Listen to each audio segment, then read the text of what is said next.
Morning. Welcome everyone to our bi-monthly morning discussion session.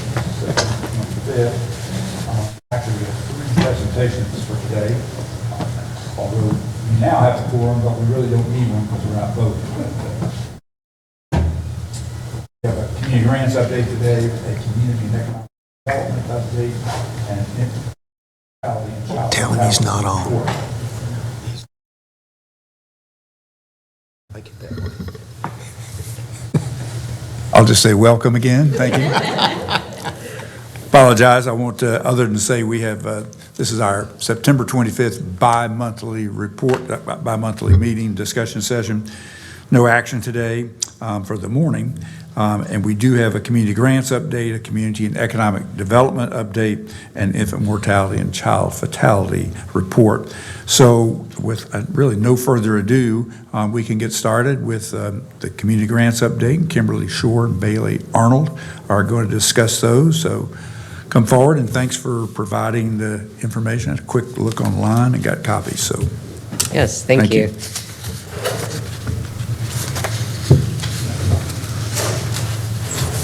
So I'm Bailey Arnold. I'm the grants administrator for the county. This morning, I will be going over community grants. I will first start off with a update for fiscal year 25 as that cycle has ended. And then I'll move into a status update for fiscal year 26. And then after that, we'll have some discussion points and questions for policy clarifications for the next cycle in fiscal year 27.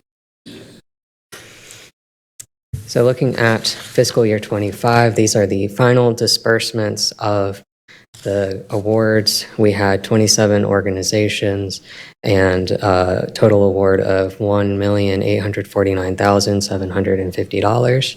26 of those organizations fully dispersed their funds, so we paid $1,837,086.69.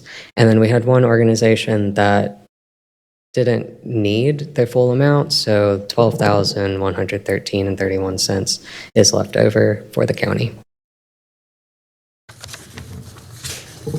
So I have completed annual reports, and those should be with you now. These are kind of in the style of the ARPA impact reports. They all have one page. They summarize the approved activities, their stated goals from their contracts, results, and some narrative as needed.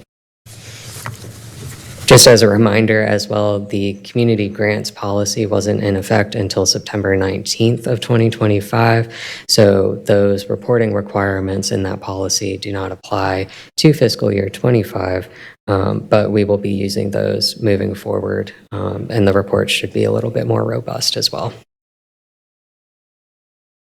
So moving into current status of fiscal year 26, I'm going to recap the application and award process. We had 77 applications submitted. We awarded to 32 organizations for $1,816,812. We had one organization withdraw their acceptance of the award. They had $15,000. So we have actively 31 projects with just over $1.8 million.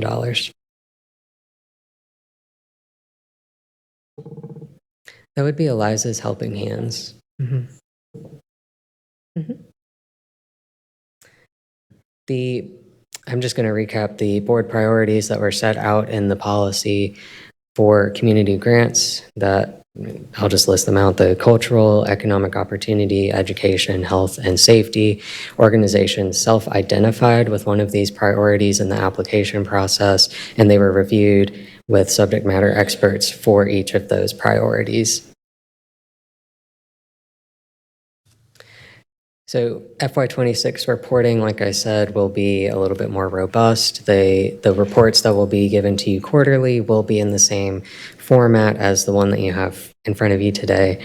The grantees are all aware of the reporting requirements. They have all received the training materials and the grant monitoring handbook for the new monitoring processes back in July.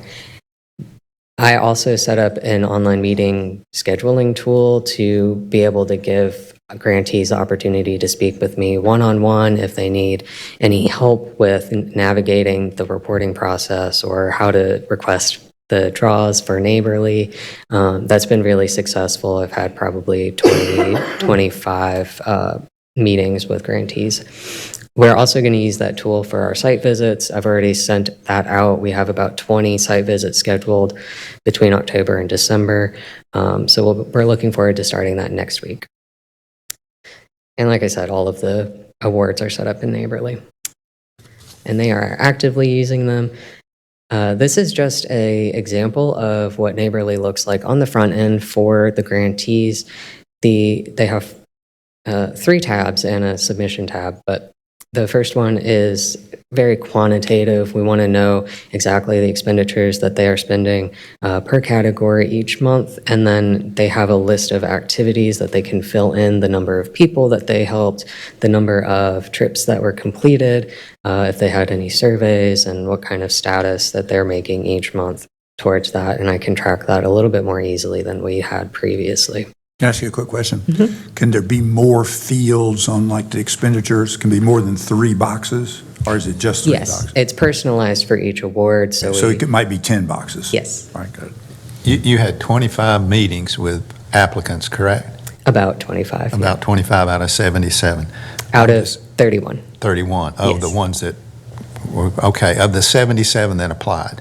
I'm just curious as to how many of those were either refused or they had reduced funding because they failed to comply with the requirements. They either asked for rents, utilities, or some other disallowed expenditure. How many failed to follow the rules so that they could have received more funding or funding at all? I would like to look at the applications again and with that particular lens, because I can recall several that had that instance where they did request occupancy, utilities, and things like that.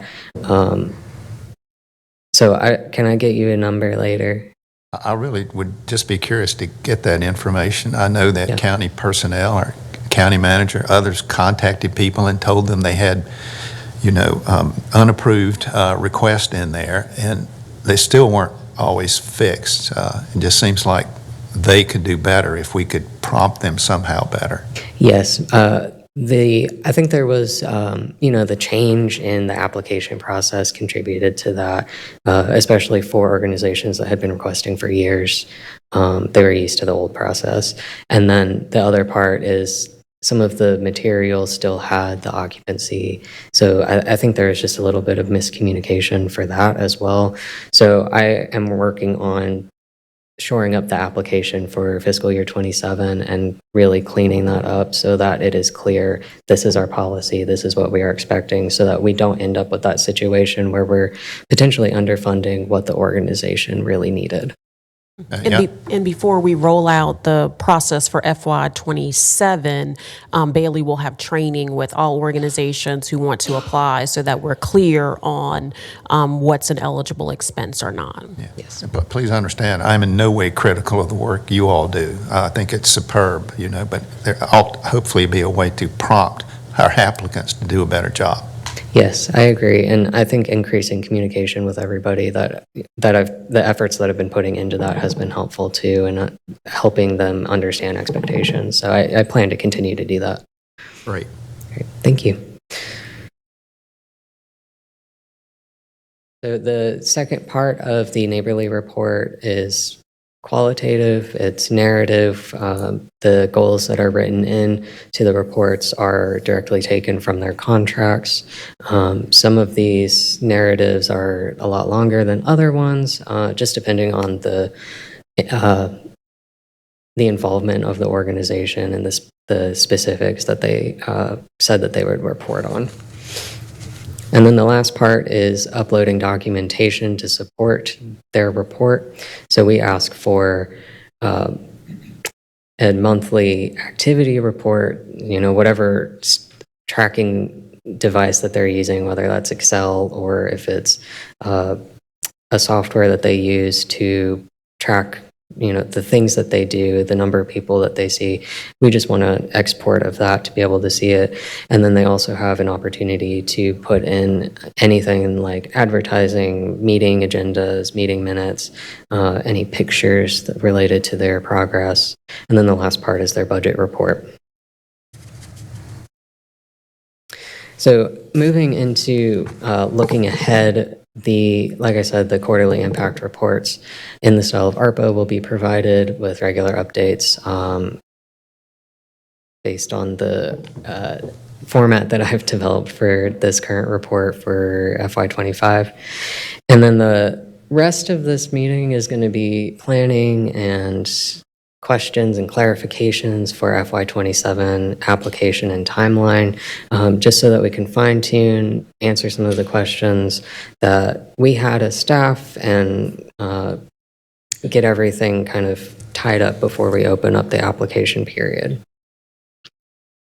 So this is a current policy based about funding availability. We have statements in 3 different documents. The first part is the community grant policy, where on page 1 under under section B, general funding assistance, the wording that's used for that is directly from the budget ordinance in section 19, page 9, which I've also included on this. I can read these out, or I can just pause for a moment to have you read them. Can I ask you one question on that first bullet?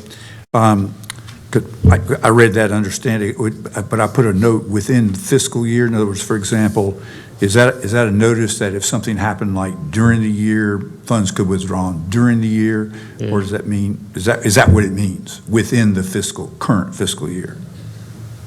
I guess that would be a policy question for the board, and whatever interpretation that would necessitate something like that.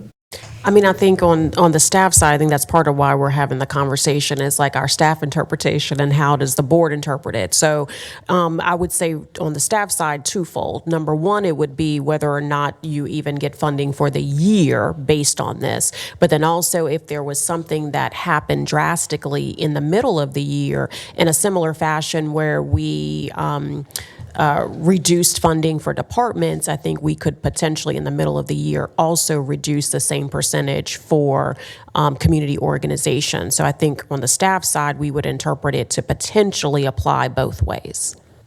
It's good, and it looks like you could just change the wording to say, to make it clear that this could happen during the fiscal year, and if people ask a question about that, you can say, we would operationally, if we had to have a budget reduction, we would apply that equally across departments.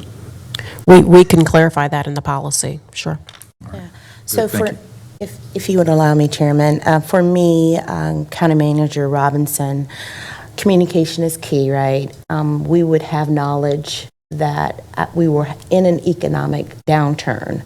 So therefore, we would communicate with these community grantors in advance, at least 90, 60, 30 days in advance in terms of what that might look like, right? Absolutely. I mean, I think we would communicate as soon as we would know, right? So it would be the similar fashion of what we would have to do for our departments. We would try to have as much communication as possible, as early as possible, if it was something to happen within the same fiscal year. Okay. So yes. All right. Thank you. And we do have language in the contracts that say, we can terminate the contract within so many days with notice. With or without cause?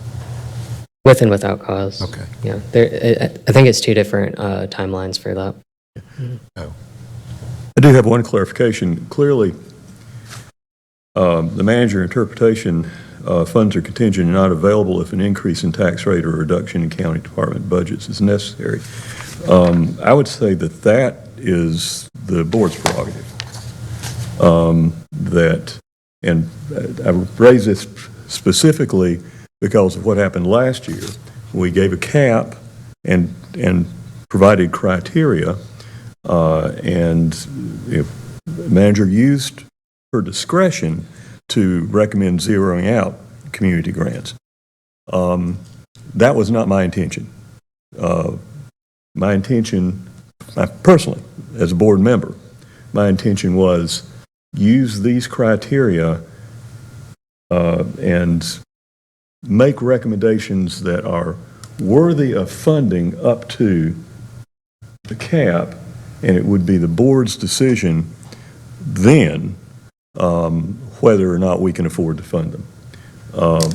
And I would encourage our adoption of that clarification going forward, because during the year, a change in the tax rate is not possible.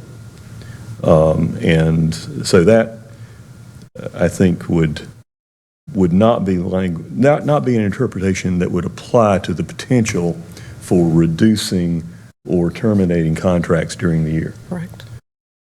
Yeah, I think, on the staff side, I'm glad you brought that up. I mean, that this is why we are bringing it up, because my interpretation, based on all of these three documents, is, my question is, what does the board consider to be funding available? And so on staff side, we consider funding available if we do not have to do these two things on an annual basis, but clearly it is a board policy decision. And so my hope is to get clarity today on if there is a cap that the board wants to make sure we are always working around in the budget or not. So I appreciate that comment, because that is my hope for today, is to get clarity. Well, we had that example this budget year when we cut staff, cut employees' salaries, cut everything except community grants. So we have an example. And I'll just weigh in that the way these have really been interpreted is from year to year, not within a year. And so if we did want the ability to cut a grant within a fiscal year, we'd really need to tighten up our community grant contract language to provide that. But that's not something we've done. Gordon, and I would have to ask, is that an example that you could give, and you don't have to give the particular organization? Has that come up where we've had to implement this process? Well, obviously, if someone has breached the agreement, if they're not doing the services they agreed to do, we would not reimburse them for that. So we can terminate an agreement if it's not being complied with. So I'm not talking about that. I'm just saying, if something horrible happened, like sales tax went through the basement and we didn't get enough sales tax, we don't really have a clear way of reducing grants right now. And so if that's something we wanted to do, that's something we could do, but that would be extremely rare. Right, I would agree. Yeah, I think for us, the biggest clarity is really just surrounding the annual process. And I think at some point, we're going to probably need to take a straw poll, because there may be different intents on the board about this issue. But I thought that the staff did an excellent job of vetting the requests and making recommendations, and it threw us back into the sort of the politics of the process to have the recommendation withdrawn and not available for use as a starting point. I think that's the next slide. So we'll talk about continued clarification considerations that we would love board I was guidance going on. to say that those quarterly impact reports are going to be helpful for me moving forward in terms of how we do our allocations to the organizations. Yeah, increased evaluation, yeah. Thank you. Yeah, this conversation is great, thank you. And then the third area that this language comes up is in the agreement itself, in section 18. So this is our clarification questions. So we brought up the idea of the cap that the staff can use for the number of recommendations that they make and the amount. I believe the cap for fiscal year 26 did follow the fiscal year 25 award, which was $1,849,200. And we can do that again, or we can use another amount. But we do need something to guide us on that. And then again, the question of what available funding means, guidance from the board and answering those questions that ultimately Chantel does need for a manager's recommended budget. And then the other idea question that I wanted to circle back on was back in March, Chairman Martin, I think he brought up the idea of a cutoff date during the budget adoption process that organizations would be notified that there would be no funding. I don't know what that date would look like or what that process would look like, but that would give us and the organizations notice ahead of time that that would be the case. And then another point of clarification would be if the board wanted to make specific carve-outs for regularly awarded organizations that are awarded year after year for about the same amount. Yeah, and I have been, in fact, I found my list at home of the organizations we funded last year.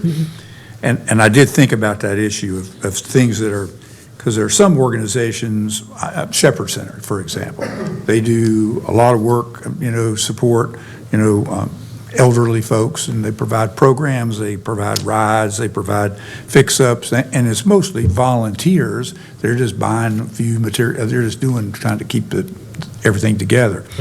And that's something that I think recurs. And if we believe supporting that's a part of our mission for older adults, then I think sort of there's an organization like that could be locked in as a part kind of our budget, be separated from this project and say, and if we have to call it a aging department or whatever it is, put it as a subgroup, that things like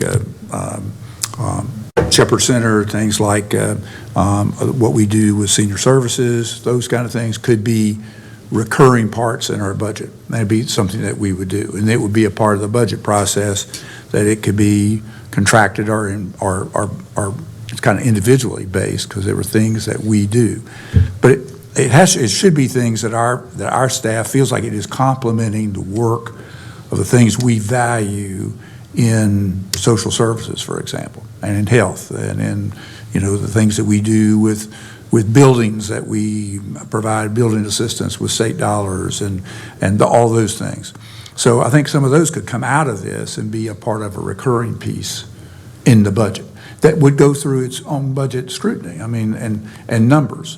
So, it gets really complicated because the example of senior services and the example of the Shepherd Center, you're looking at budgets that are probably 100-fold difference kind of in total budgets. Looking at large, very large organization, a lot of different monies, areas coming in, a lot of different levels of fundraising. You're looking at another one that has very little.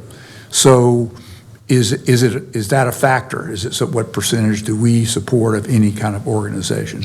I say all that is kind of complicated, but it would certainly make a difference between, it would distinguish the recurring operational things that are consistent with what our mission is, and then it would have other things that would be sort of these annual grants.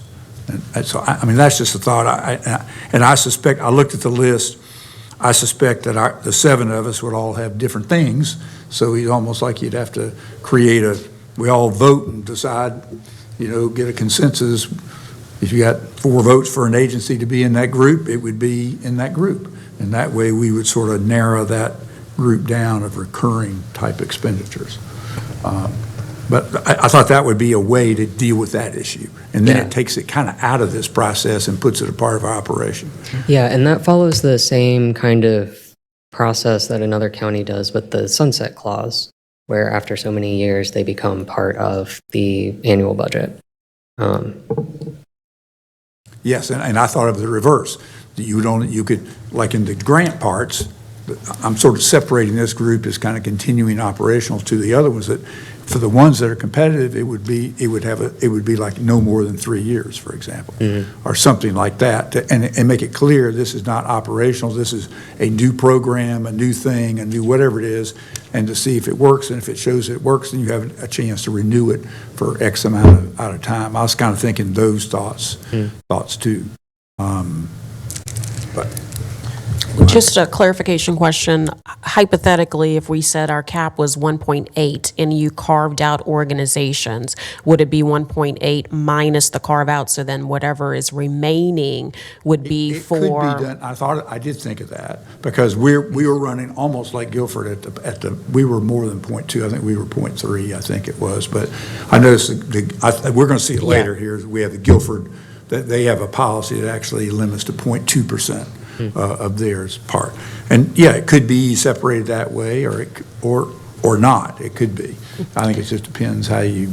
so I think one of the challenges in the past that we heard on the staff side was when there were organizations that were locked in. And so like, let's say your cap is 1.8, then there was not an opportunity for new organizations to apply. And so that's really why I'm asking the question, like, is it, the 1.8, then you're reducing the remaining amount and having a certain pot for anyone to apply that particular year.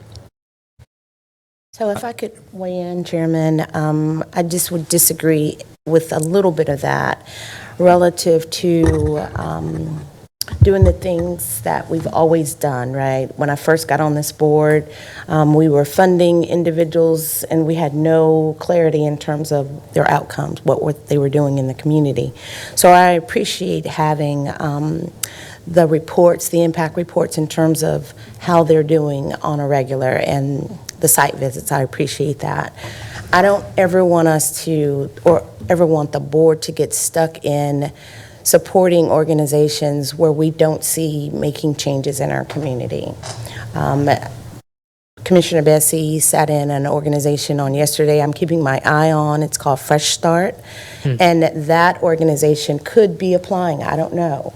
But if they are, I don't want us to get stuck in the rhetoric of the list that we already have where we couldn't entertain other opportunities. And I agree with that. I understand exactly what you're saying. But I'm thinking, I also thought of another example, Center for Creative Economy. It's a grant this year, an amount, but it has also been out of this and has been a part of our economic development. I mean, it's been a part of our economic development budget. It's been a part of grants. Senior services has been a part of our regular budget. It's been a part of grants. I mean, we've had a lot of different sort of configurations of these, and I see some value in, and I'm not going to say that I thought of it's not a legacy organization. It's really an organization that fulfills a mission of this board that supports and extends what we would like to do, and now we're happy that somebody else is doing it, and if we can help provide some seed dollars, that would be good. I kind of see that as a group different from the others.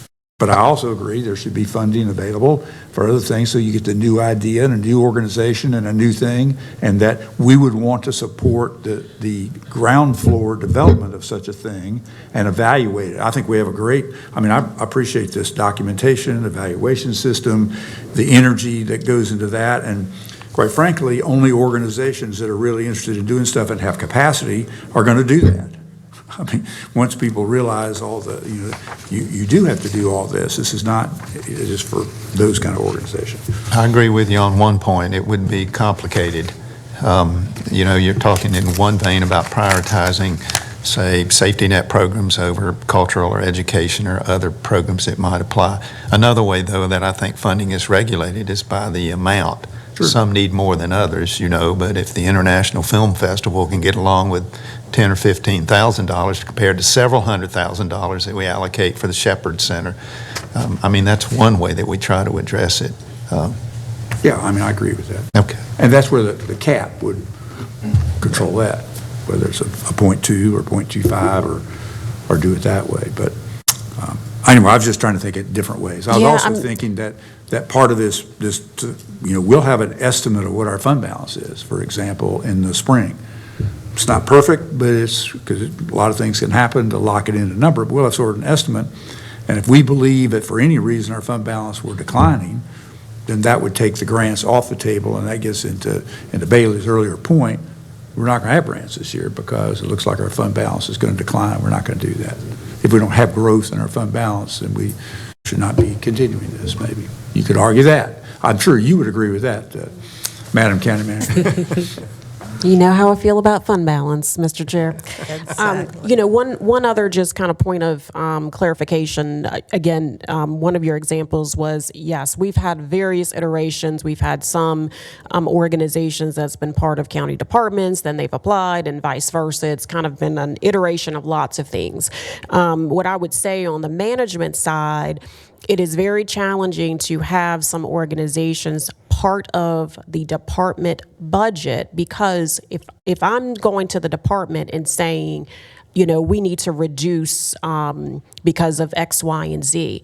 The first thing they are going to reduce is an external organization, because that's not our top priority. It does not mean that it is not a great organization or a priority, which is why, for me, the preference would be, if the board wants to have a set amount, that we still keep it separate from out of departments, because departments already contract with lots of organizations for the things that they have determined that they need as part of their budget. So, you know, I've given the example before of, we have a contract with senior services at the Department of Social Services outside of community grants for what they need. It does not mean that the community grants portion of senior services is not also necessary and needed, but when I'm connecting that in a department, and if I'm going to them saying you need to reduce, we're going to find ourselves in a similar situation. And so that's why my preference would be to still set aside, if the board wants to, set aside dollars that's specifically for community grants and not connect the two. Which I understand. I think that's a reasonable position for you to take, and that if the criteria for departmental recommendations is what do we need for those services we are obligated to provide, then something that goes beyond is never going to be within the departmental recommendation. So we wouldn't be getting an apples to apples, you know, recommendation from the department. One thing, just for clarification, it's my understanding that we did not lay off or RIF staff last year. That, you know, any changes to departmental staffing were simply a matter of adjusting using vacancies. That's correct? Correct. We did not lay off or reduce staff, but we reduced budgets. And in terms of examples that we've used, the Shepherd Center are more modest in terms of the appropriations that they get from us. I think the Kernersville gets $25,000 this past year, and Winston-Salem got $40,000. It's the senior services budget that was $300,000 plus, and that was all for specific quantifiable Meals on Wheels deliveries. And the difference between that and what we contracted for is we contracted for that service to people who were otherwise eligible for programming within our Department of Social Services. The 300 plus people who would have had their shut-in seniors who would have had their service discontinued had we not funded it through community grants were simply people that did not, you know, come into the program through other DSS services, but they were and are people who are seniors and shut-ins, and this is often the only meal they get a day. So that would be an example of something that I'm always going to argue to continue, but I understand the reasoning against putting that in the departmental category where we're asking for a recommendation from departmental heads on that. Hi.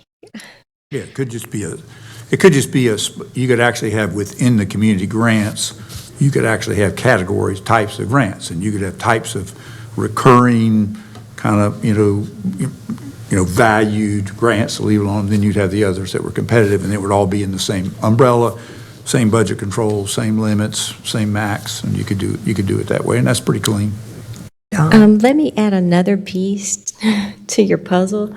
You also have to look at it. We do external and internal for compliance pieces. So you would definitely have to define how you're going to, if you're going to separate this out or add it to a different department.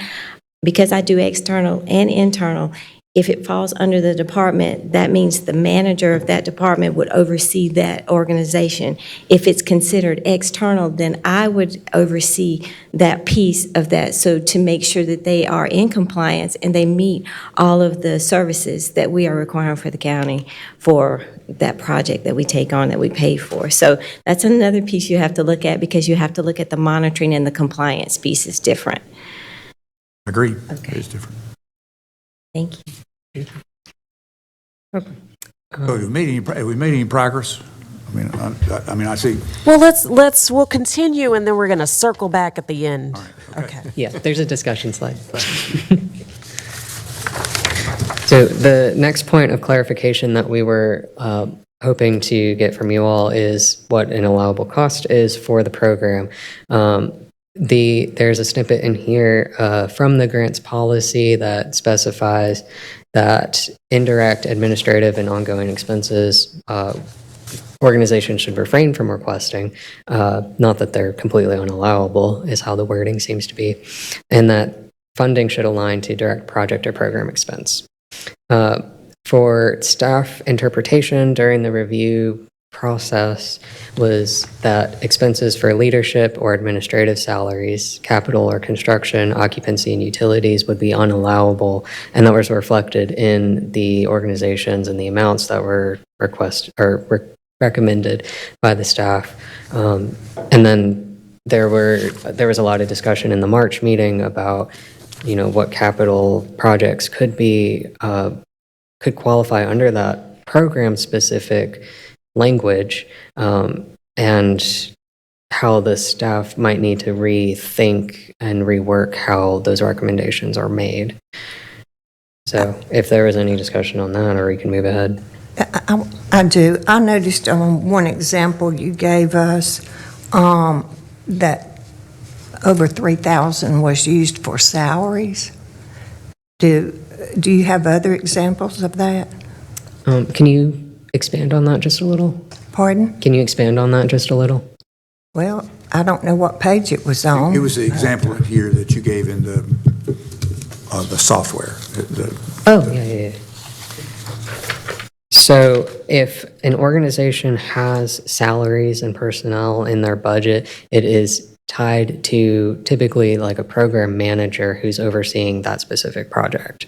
So if, for example, we've been talking about the Shepherd Center, we do support salaries for the Shepherd Center of Kernersville, and those are the individuals that are managing volunteers who are doing the projects. They are buying the materials, they are doing the daily tasks to make those programs run. But we would not be covering like their HR person, their finance person. It's really direct services. It's how we've interpreted it. And I think, again, where there's been a little bit of confusion is because for legacy organizations, their agreements previously just said operating expenses. And literally we just gave the money and we didn't track, we didn't monitor.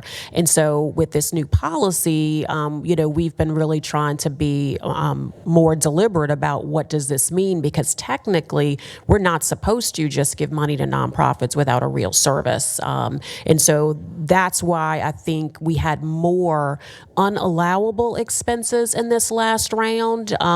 Just people, as much as we tried to explain, but still when you're used to a certain process. So we just want to be clear with the board, and then certainly as we roll out the process for this upcoming fiscal year, we'll be even more clearer with the applicants as well as we try to vet some of this language with the board. We did want clarity on capital. Based on the discussions, what we thought we heard was that the board did not want to participate in capital campaigns.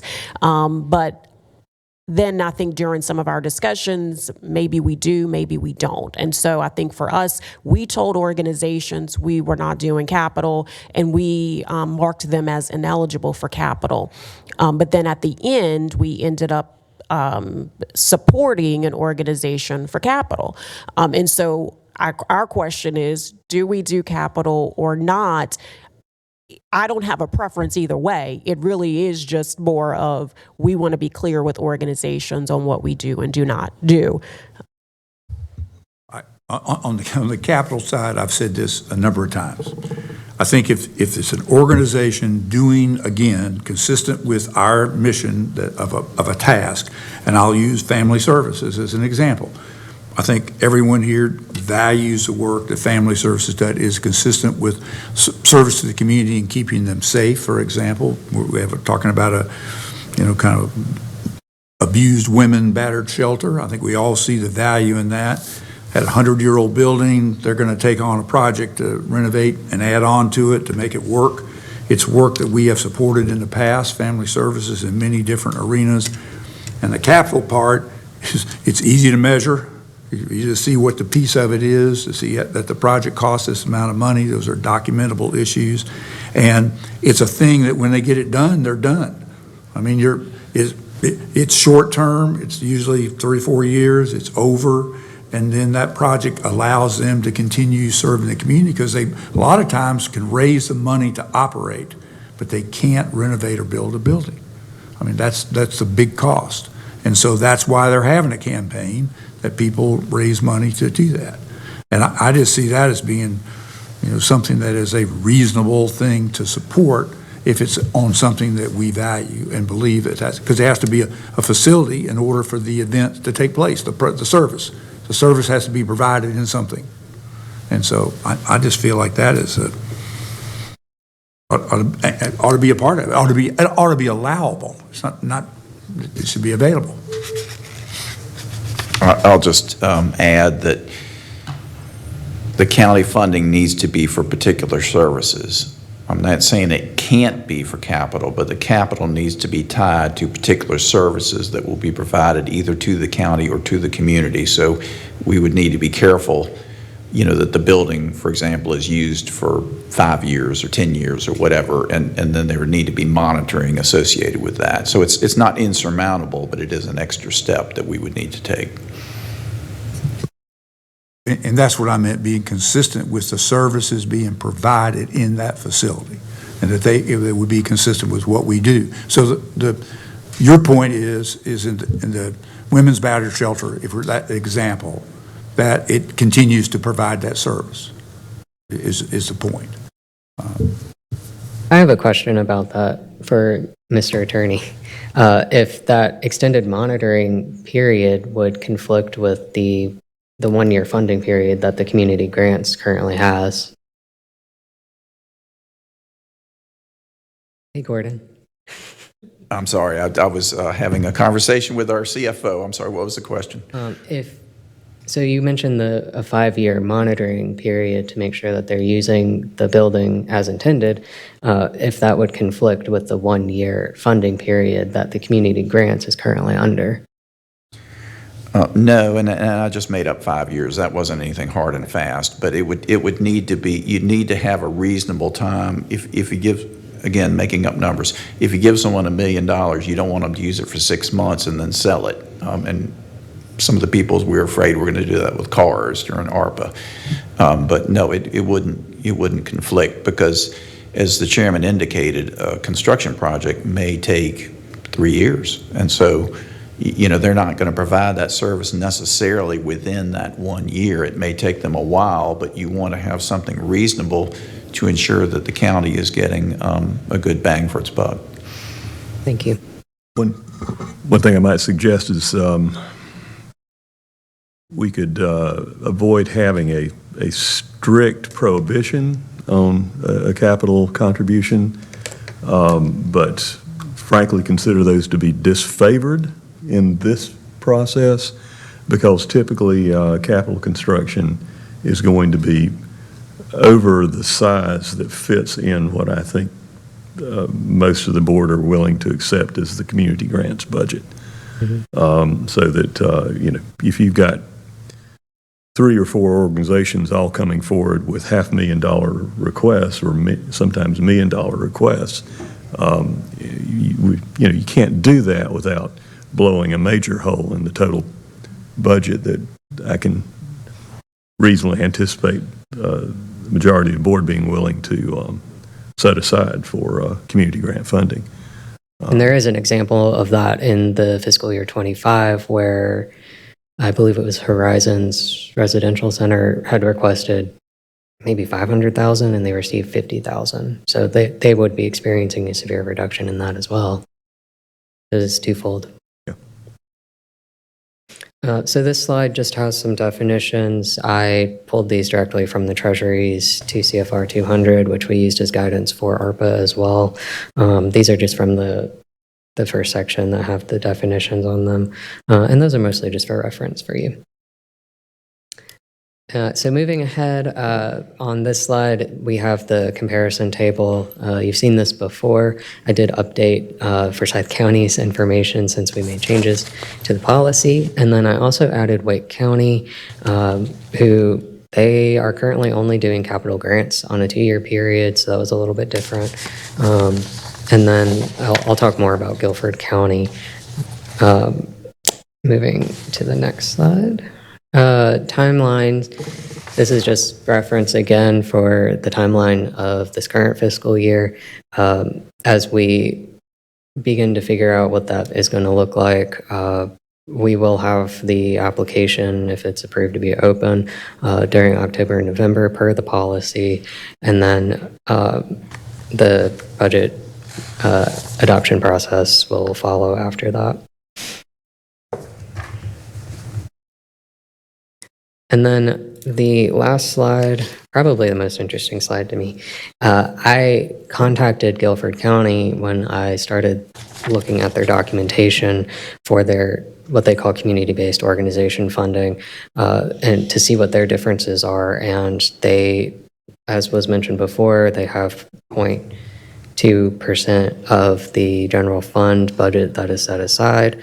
And then they have language in there that the awarded organizations are only notified during the budget adoption meeting, which is very different than what we did last year, where we did the recommendation presentation in March. So organizations were aware of that pretty early ahead of time. So that is something that we can consider. And then I have our policy and our ordinance side by side for comparison. So we could change the timeline as well following that kind of process.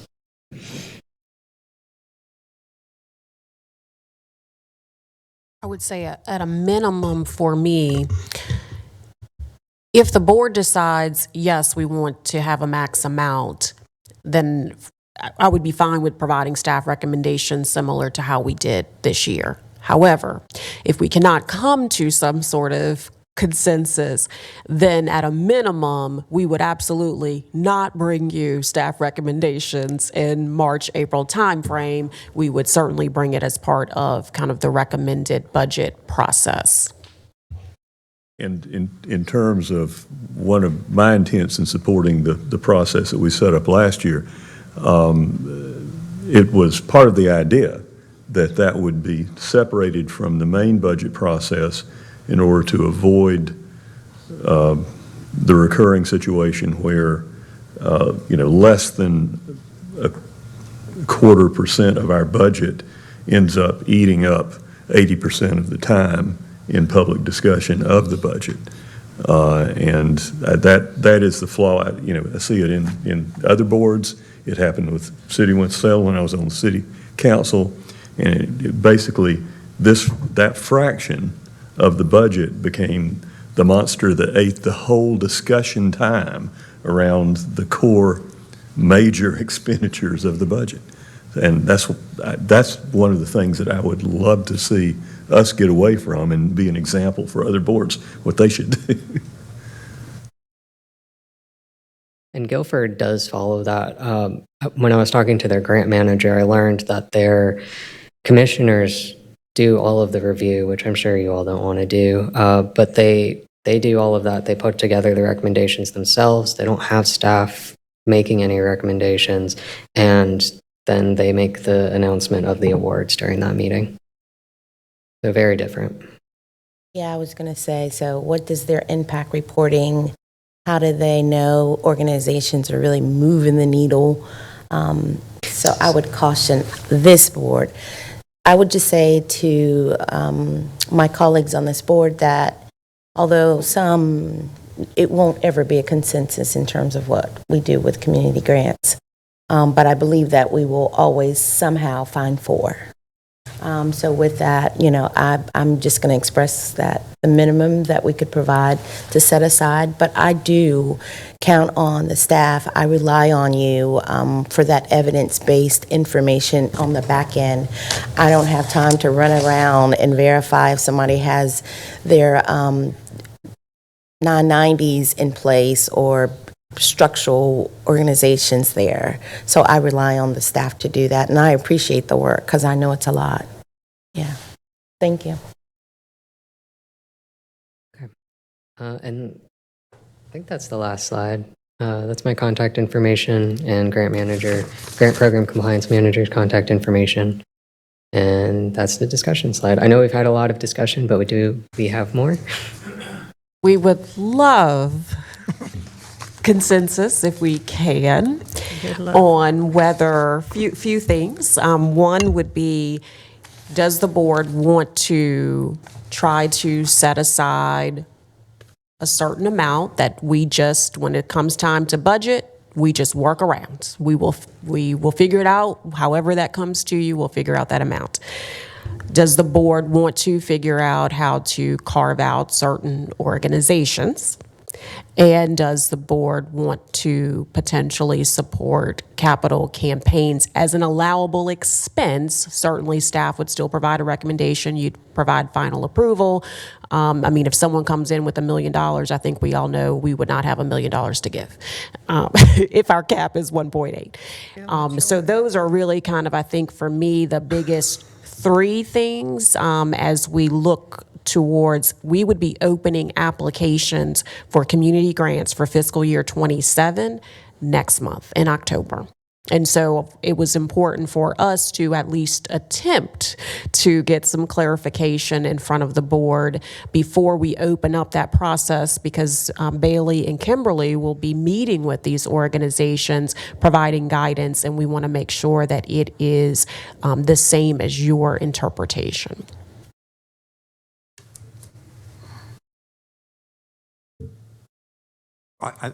Can everyone agree on a cap of some sort?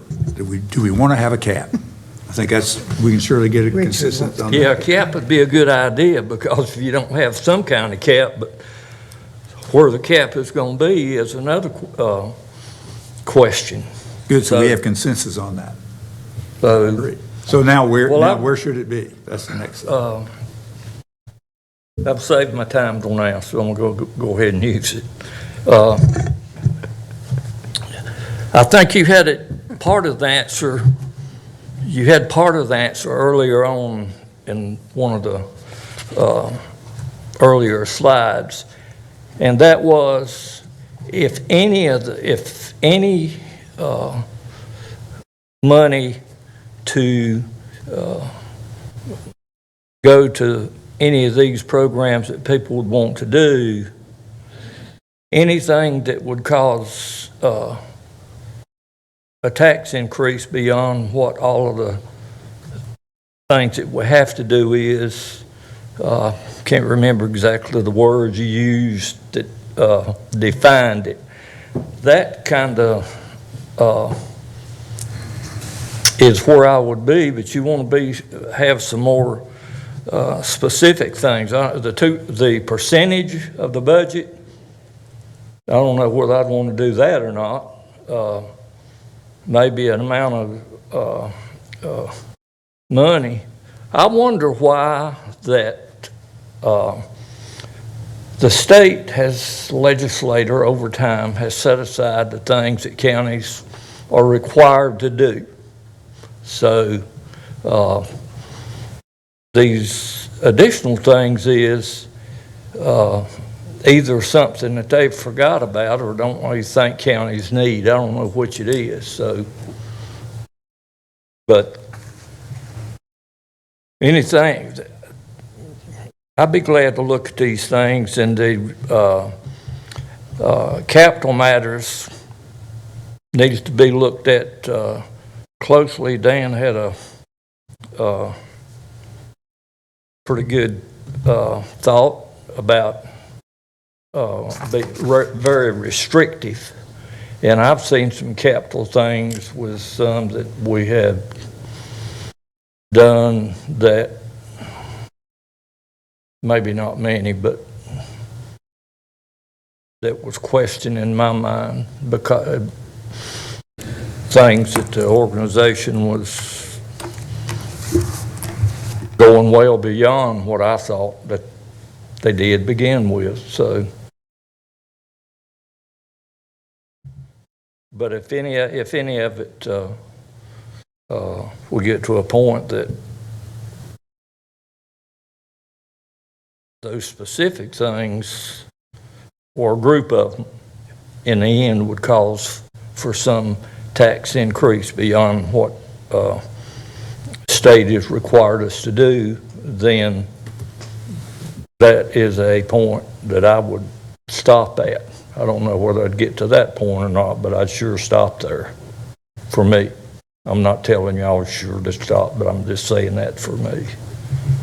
Well, I think you can safely say, Richard, that this past budget, that part of the tax increase was because of community grants. And I'm adamantly opposed to that. Small fraction, but it was a fraction. It was Isn't a it tax verifiable fraction? increase. There's no such thing as a small tax increase. And even if we, I agree that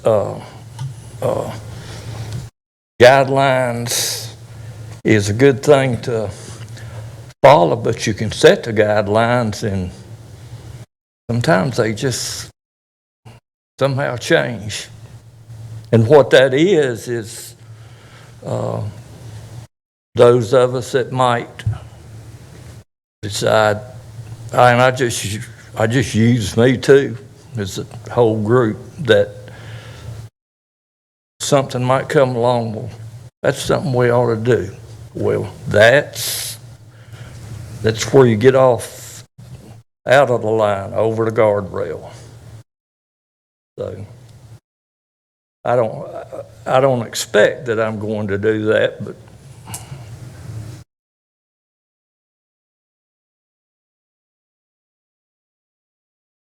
I guess that's all. Yeah, I mean, I think, you know, on the staff side,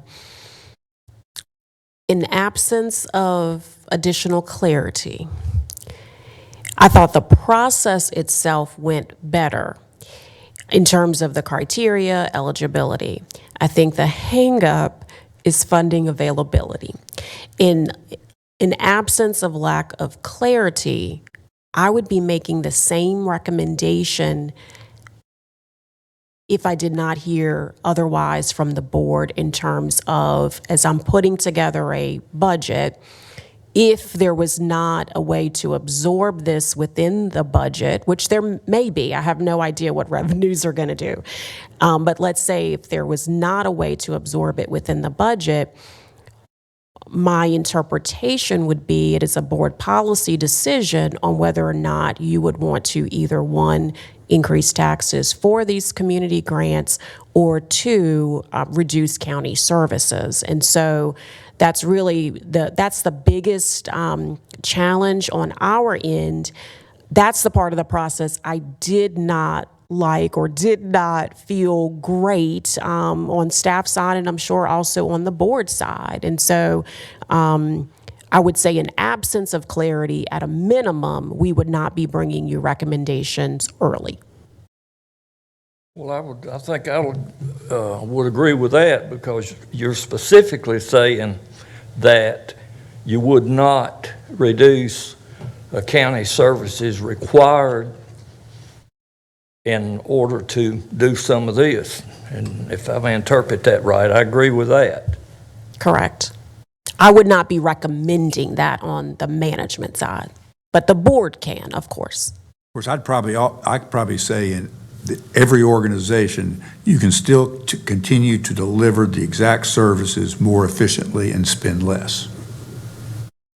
There's so many variables. We're making the assumption that the amount of money in our budget is exactly what is required to deliver the services that are required. That may not be a true statement. I would agree that it's going to be extremely rare that you have a bright line where you can say, if we send $1,000 to community grants, we're going to cut county services by $1,000, or we're going to have to increase taxes $1,000 worth. I mean, that is a hypothetical that you're not going to see in reality. We may need to just do a show of hands whether we've got a majority for this interpretation.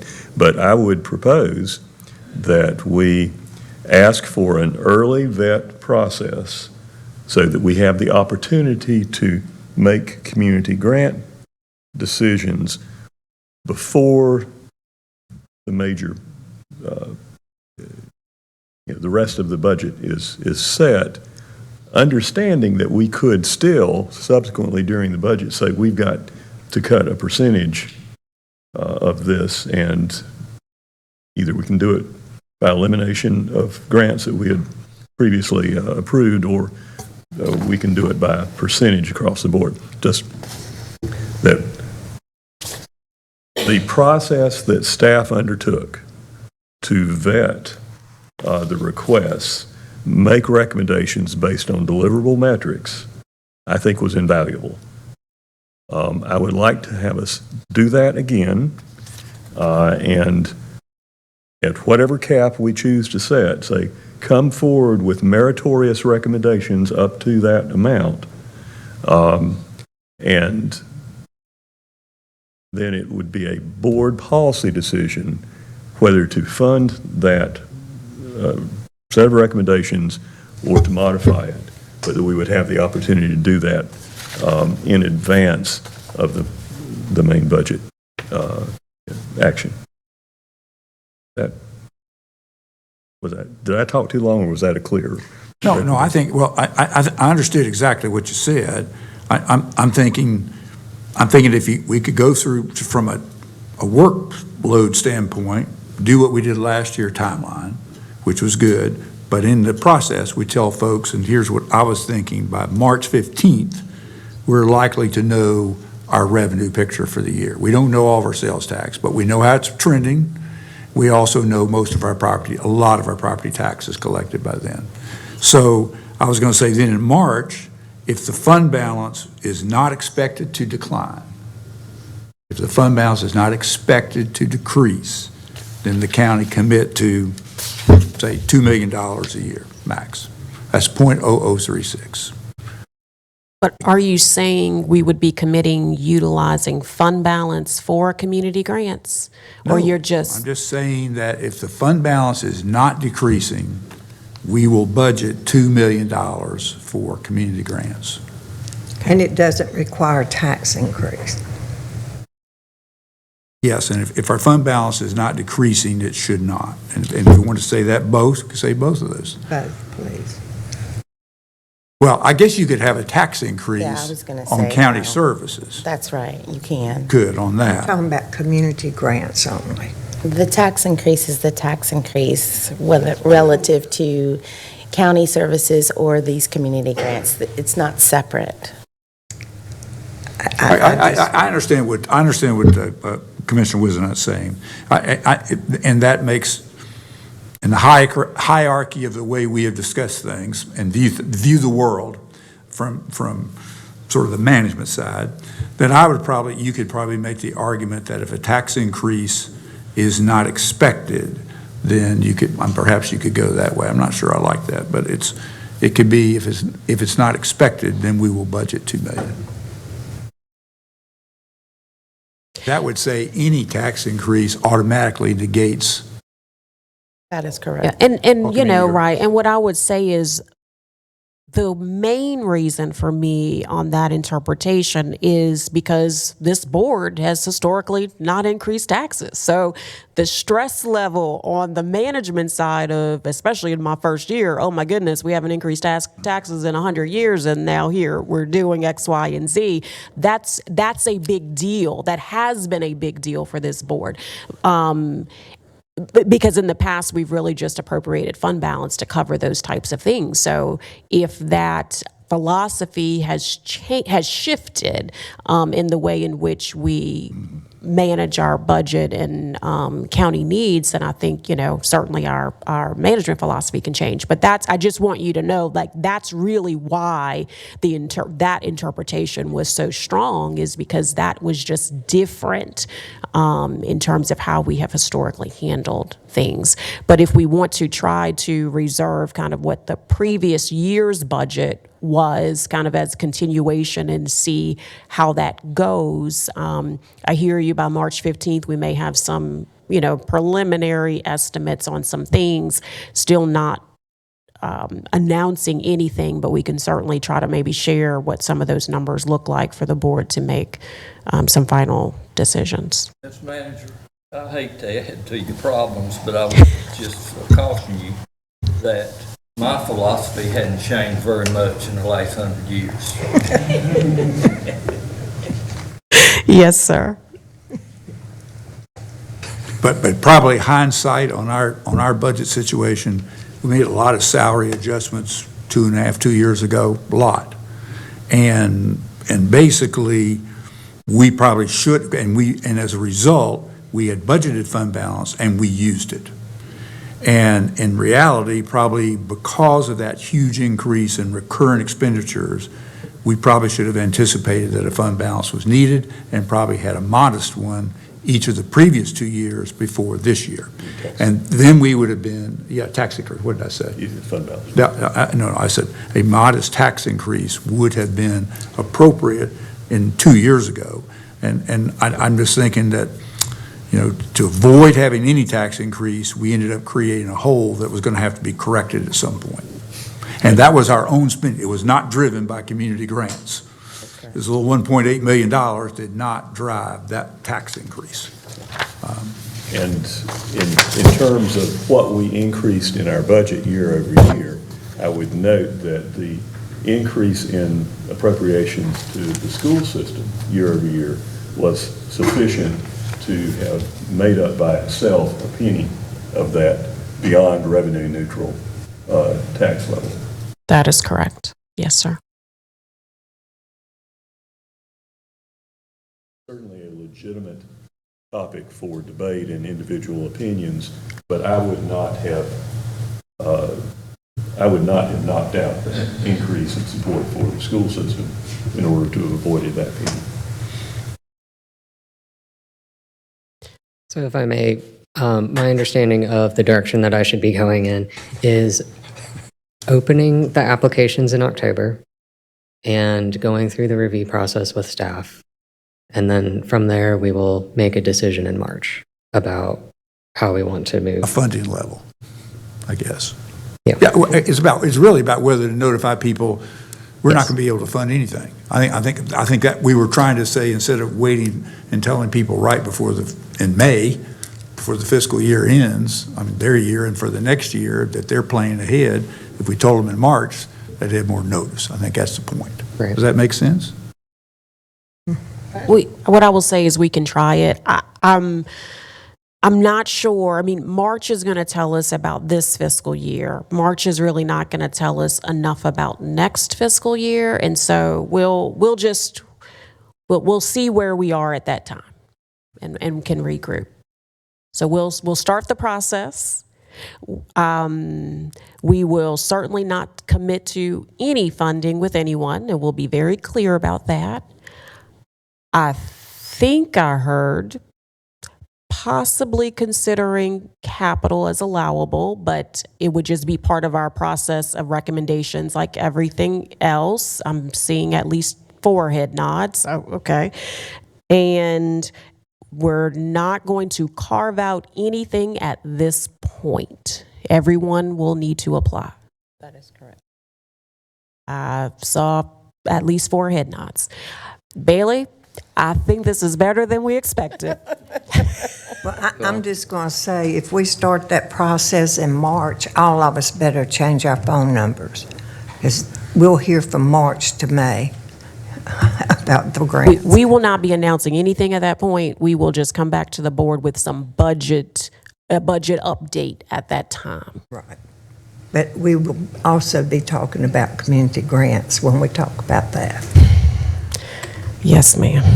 I was just nodding off. I saw a head nod. Well, thank you all. Have a good day. Maybe. Bailey, thank you.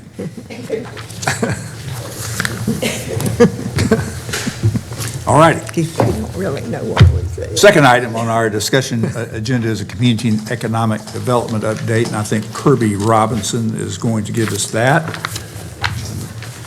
Let me sufficiently put away my grants items and get adjust.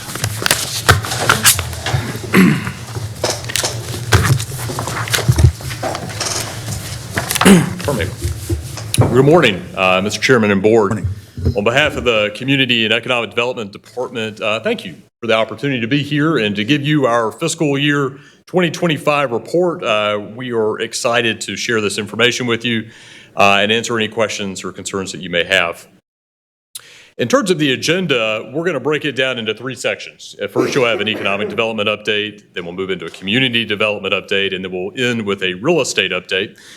And we'll present this sort of as our department is organized. I typically oversee our economic development side, so I'll present that part of the agenda. Ashley Penley is our deputy director. She oversees community development. She'll present that part of the agenda. And then I'll be back up at the end with a real estate update. I'm moving in the wrong direction. There we go. So our goal on the economic development side is to manage the funds the board sets aside to promote the establishment or expansion of businesses in Forsyth County that do 2 things: enhance tax base and create full-time employment opportunities. And when we look at incentives, and you've seen that in our estimates before, those are the 2 components that we bring to you: net new property taxes and full-time employment opportunities with benefits.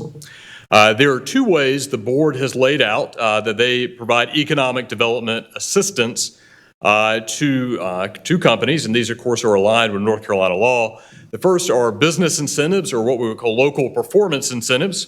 That is where the board provides financial assistance to attract target industries. And so in a previously approved document, which is called the Business Assistance Guidelines, the board said, we have a couple of target industries. Those are aviation and aerospace, healthcare and life sciences, advanced manufacturing, headquarters and business services, and technology and high growth entrepreneurship. So that is most of what you see. When we come to you in public hearings, the predominant method that the board is using to provide economic development assistance are local performance incentives or business incentives. And then you have infrastructure support. So infrastructure support is where the board makes strategic investments for the development of industrial, business, or research parks. Eligible uses there include site prep, street and transportation facilities, extension of public utilities, and related improvements. And, I referenced the business assistance guidelines. That was approved several years ago. It's publicly available on our website. It sets out the minimum criteria that new or existing businesses need to meet to be considered for an incentive. And, like I said, that is several years old now. We will probably look at that over the coming year, even though this is a fiscal 25 update in fiscal 26. I imagine we'll look at that just to make sure it is still aligned with where we feel the board is now. And so if we want to propose updates, we'll bring you those in a future session, just an awareness of that's out there now. This is a very busy chart that shows a 5-year look back to fiscal 20 of incentives where we have made payments, and a 5-year outlook of incentives that have been approved by the board where we will make payments. And so what you see here are 29 different incentives, again, that the board either previously approved and have payments active, or that will become active in the future that have been approved by the board and the company has agreed to come to Forsyth County and has signed the incentive agreement. So everywhere you see a blue box, if it's in the past, that's where a payment was made. If it's a future fiscal year, that's where we intend or think we will be budgeting a payment. And we'll give more information on sort of what these look like over the next couple of slides. Sometimes it's difficult to take all of that information and slice and dice it in a way that makes sense. And we can succinctly present. What we've done here is grouped incentives into 3 categories. One is completed, And basically that means that the board approved an incentive, the company made their investment, hired the people they said they were going to hire, the incentive ran its 5-year term, which is our typical term for incentives, and then closed. And so that's completed. Since 2015, you've had 12 incentives that have been completed. There are 4 active incentives now, which means that we are actively making payments. And there are 13 incentives that are approved, meaning the board has approved an incentive package. That company has signed an incentive agreement, but we are not making payments yet. So an interesting thing, I think, over the 12 completed incentives is to say, well, what happened? Oftentimes we bring the board estimates. The company says we estimate we will make a certain amount of capital investment. We will hire a certain number of people. That will equal new taxes, which then equals the amount of incentive we can pay and the net benefit to the county. But what actually happened? So you can see over the 12 completed incentives that we estimated, or the companies collectively estimated, $481 million of capital investment, a little over 2,000 jobs. Incentives are calculated, those estimates are a point-in-time calculation. We're using the tax rate at that time to make that estimate. At that time, we estimated $11 million of net new taxes. By net new, I just want to be clear that if you have a greenfield site, so you just have a site with nothing on it, the land value is not contemplated in that estimate. That's existing. But it's what the company constructs there. It's the machinery and equipment that they add there that goes into the net new calculation. In no year can we pay more than 50% of the net new taxes that company generates. So that incentives paid will never be more than 50% of the net new taxes that are generated. And then that gives you the net benefit, net new taxes minus incentives paid, net benefit. Okay, so the tail of the tape there is that over your completed incentives, the actuals outperform the estimates, which is good news. Over the 4 active incentives, you can sort of see the same thing. We have $677 million of estimated capital investment, 580 jobs as of 6/30 of 2025. Again, those active incentives will continue into future fiscal years. So far, we are outperforming on the capital investment side, a little under on the jobs. That happens sometimes over the course of a 5-year incentive. Hiring ebbs and flows. We are doing, again, well in net new taxes. Incentives paid are a little bit less than we estimated. And the reason for that is when we calculate an annual incentive payment, half of that incentive is calculated based on the capital investment, half is based on jobs. So you may meet your capital investment, which is great, but you still have to hire folks. And so if you're not hiring folks, you're down on jobs, that reduces your payment. And then net benefit, of course, is overestimated as well. So approved, there is a wave in the future, which is great. That means folks are out there now making capital investment and hiring folks. We estimate over the 13 incentives that are not yet active, $413 million of capital investment, 1,500 jobs, $10.5 million of net new taxes. So on the chart that you saw, there were 29 incentives there, and we wanted to show the board a breakdown of kind of, what those companies were. 14 were expansion. So since 2020, you had 29 incentives that are either active or approved. 14 were for expansion. 15 were new industry or relocation to the area. And then we broke those incentives down by your target areas. You can see advanced manufacturing is leading the way, which is really aligned with what you hear from the Greater Winston folks when they come in and do their quarterly presentation. Advanced manufacturing is what's in their pipeline. It's typically what the board's hearing and what's converting. $1.2 billion of projected capital investment over those 21 incentives. Most of our jobs are associated with those as well.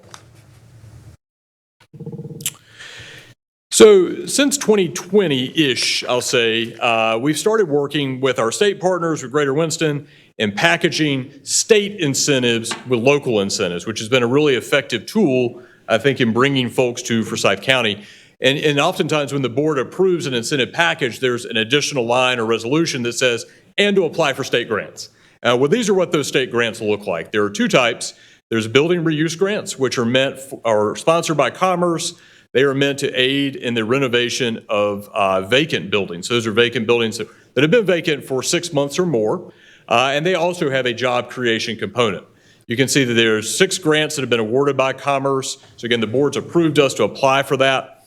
We've paid 4 of those, $1.2 million. There's 2 pending at $600,000. That's state money that flows through the county. we administer those grants, and there's oftentimes a local incentive with those grants, but it's not required to have a local incentive with building reuse.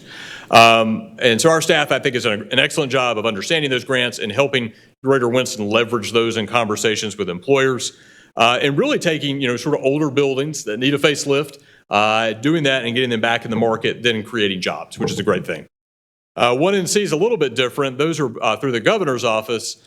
They, of course, aid in expansion of business in the state. They require a local match, and they require that local match be paid first. So that's why you see there's a higher amount of building reuse grants that have been dispersed than there are 1NC. Both of those grants then are reimbursed by Commerce or by whomever sponsored the grant. So our folks are responsible for administering those, do a fantastic job with that, and making sure then that we get paid back on the back end. Can I ask you a question? Yes, sir. On the 1NC grants, what's the formula for calculating a local match? And who pays it? Well, the local match is your local incentive, so I can tell you that. I don't remember. So what the incentive is Yes, it's sir, not that's- cash, it's the That's incentive. right. That's why it's paired That with is the a tax local that would incentive. be, I don't remember Got it. what the percentage is on that. We can look into that and get back to you on it if it's all right. It is an in-depth contract. I see, a local incentive match. Yes, sir. Got it. Sorry. All right.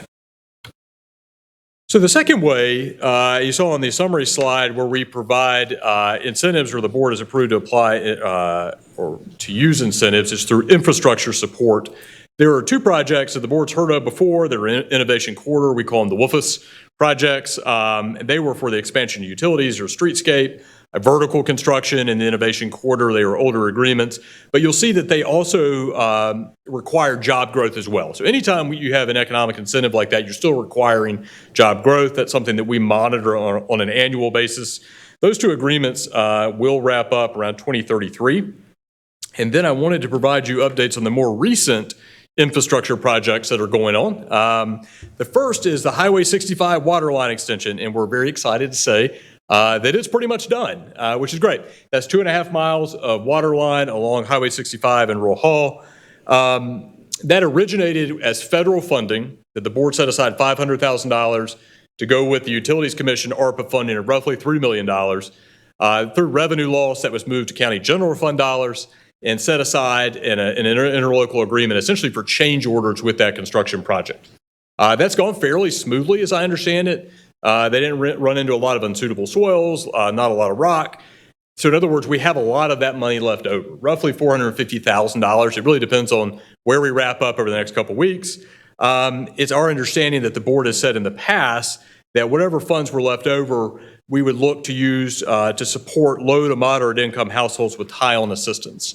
And so we're working with the county attorney now to make sure we're compliant legally with that. And then we plan to host sort of a community meeting / celebration in late October. It'll be near Halloween. We haven't talked about wearing costumes to it yet. It's possible. But we could, at that time, then start engaging the roughly 30 to 40 households that have indicated they want to tie onto that line of what that process could look like. We'll certainly come back to the board beforehand to make sure you're comfortable with that and approve it as well. Tanglewood Business Park, that's installation of sewer line, gives you 178,000 gallons per day capacity to the park. Obviously, having sewer go through there makes that viable for a commercial type of development. That's funded with a $2.4 million grant from Commerce. That has, that's been a lengthy project. We're at 90% design now. Utilities Commission is doing their real estate acquisition of easements now. They are going to be bidding the hard cost construction soon. Commerce grant runs out December of 2026, and construction will be completed by that time. So that's going well too.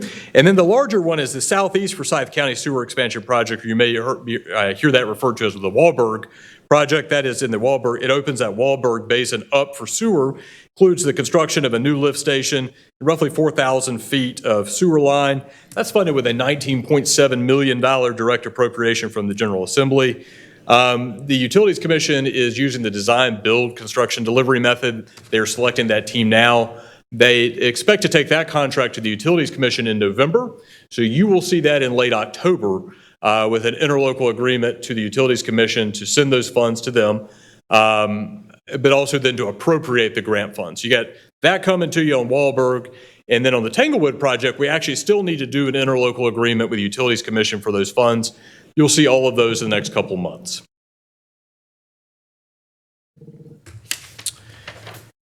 And then to wrap up our economic development slides, it was interesting. I was at the School of Government doing a training a while back, and they said one of the most important things that companies look at when they're coming to a new place is obviously local and performance incentives are important, the state incentives are important, but workforce is one of the most important things that they look at. And so I thought that was interesting. And you see where we've taken essentially the 29 incentives that were on the previous slide, broken them down again by target industry, showed the estimated jobs associated with the workforce development programs that are going on with each of those sectors. One of the ones that stands out, and I think our staff and Andrea have done a great job of developing over time, is obviously the LEAP program, which is just super cool, where apprentices can go to community college and come out debt-free while working and training in their jobs. To give you some statistics on that, since 2019, there have been over 200 LEAP apprentices. This past year, there were 38 apprentices that the board funded through the program in the fall, 27 in the spring, and 20 in the summer, which is just a really neat thing. And then to close the loop even more, there are 9 incentive companies that the board has an agreement with that are using the LEAP program. And I think that is awesome. So you see that heavily in advanced manufacturing. That program is funded with a $360,000 contract for SciTech Now. It's roughly $270,000 on that remaining. We haven't paid anything this fiscal year yet. So as that switches to an employer-funded model over the next couple of years, there's some funding to continue that. You see customized training grants. Those are grants from the state where the community colleges going in and doing specific training with companies. There have been 6 incentive companies that have made use of that program. Health headquarters and business services, you see community college partnerships. That's really just a more intense partnership beyond customized training. And then healthcare and life sciences, I think, is emerging as a LEAP participant as well. Andrea had sent me some statistics showing that 4 LEAP apprentices now have completed their programs, work for Novant and Atrium, and there are 16 actively working through that program, which is pretty cool. And then to wrap that up, business incentives, the capital investment is great. It's what drives tax base. Obviously, jobs is a huge part of that, and not just jobs, but good jobs with benefits that pay a good wage. And when we looked at our active incentive programs and we said, what is the average wage across the active incentives? Right now, it's $60,000 a year. So with that, if there are any questions on the economic side, I can answer them now, or we can transition into the community development update. Any questions for Kirby? All right. Great. I'm going to turn it over to Ashley Penley. She's our Deputy Director and resident expert on all things community development. I wouldn't classify as an expert, but I do my best to do some research, so we can do that for you, certainly. So I'd like to kick off this part of the presentation with just a quick overview of the community development programs that we're currently administering in the department. First being housing rehabilitation. It provides housing repairs to low-income homeowners who may have a special need, whether that be the need for accessibility modifications so that they can age in place. It could be that they need a roof replacement, things like that. So this program is available countywide, and we have had quite a little update. We are now able to extend services to the town of Walkertown through one of the funding sources that we were recently approved for. So that's a slight change from what you see on your slide. The second program we have, down payment assistance. It's providing gap funding, gap financing to buyers seeking to purchase their first home within Forsyth County. It's also available countywide, but funding can be a little limited depending on the location of the home. So the last one would be code enforcement. So that's enforcing the Forsyth County minimum housing standards, which were established by the commissioners in support of the mission to create a safe and healthy community. It's enforced countywide with the exception of the city limits of Winston-Salem and town of Kernersville. So just to dive a little deeper into those 3 programs, we have a layer of multiple funding sources for each program. Mainly federal and state funding for both housing rehabilitation and down payment assistance, and then county appropriated funds for the code enforcement program.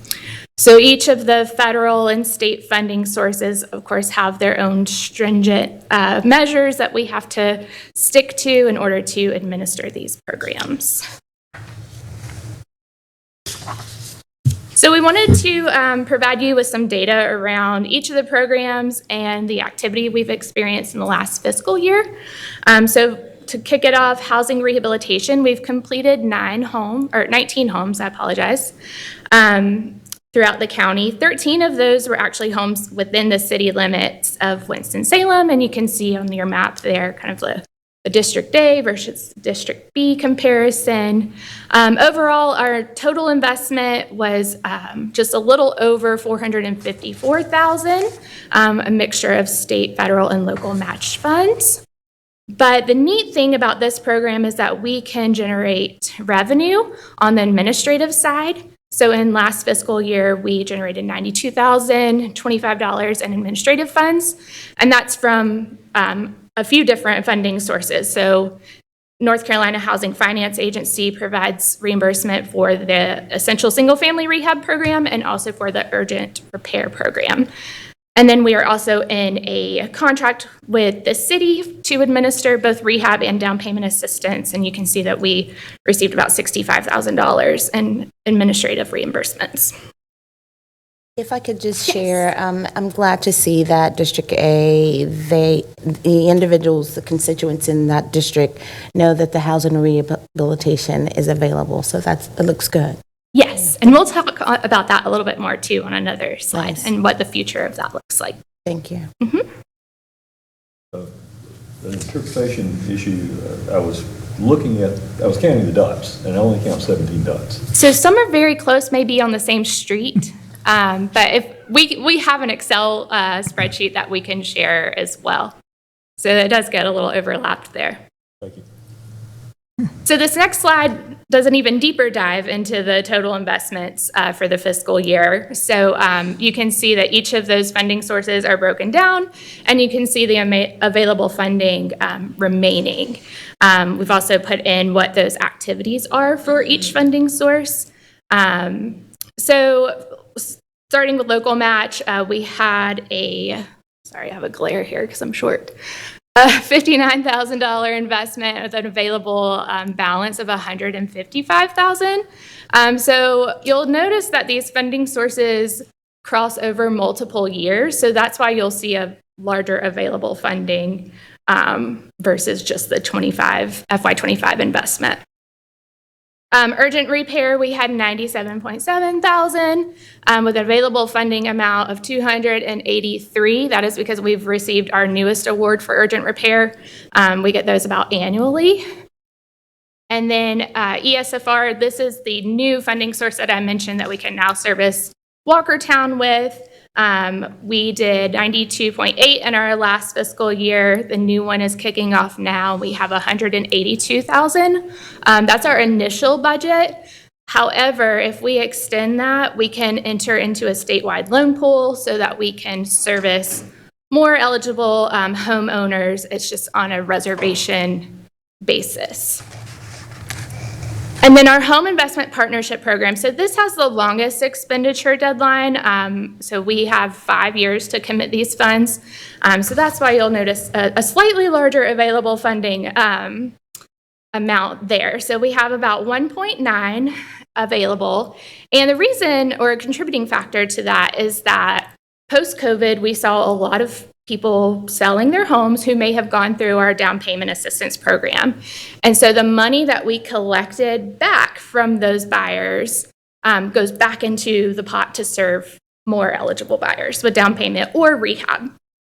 So that is unexpected revenue. We can't really plan for it, but we saw quite a bit come through in FY22 and FY23, especially with investors kind of stepping in and taken over a lot of those sales. So, and then the last funding source is the interlocal agreement that we have with the city of Winston. We issued $111,000 900. And that was through the rehab program. We have almost 500,000 available in funding. I think we have like 4 more rehab programs or rehab projects to fund with that available balance. And there is a little bit to cover administrative costs as well in that available funding. So all of those funding sources are designed to serve the low to moderate income. Urgent repair, we have to serve 50% AMI households or below. The others, we can serve 80% AMI or below.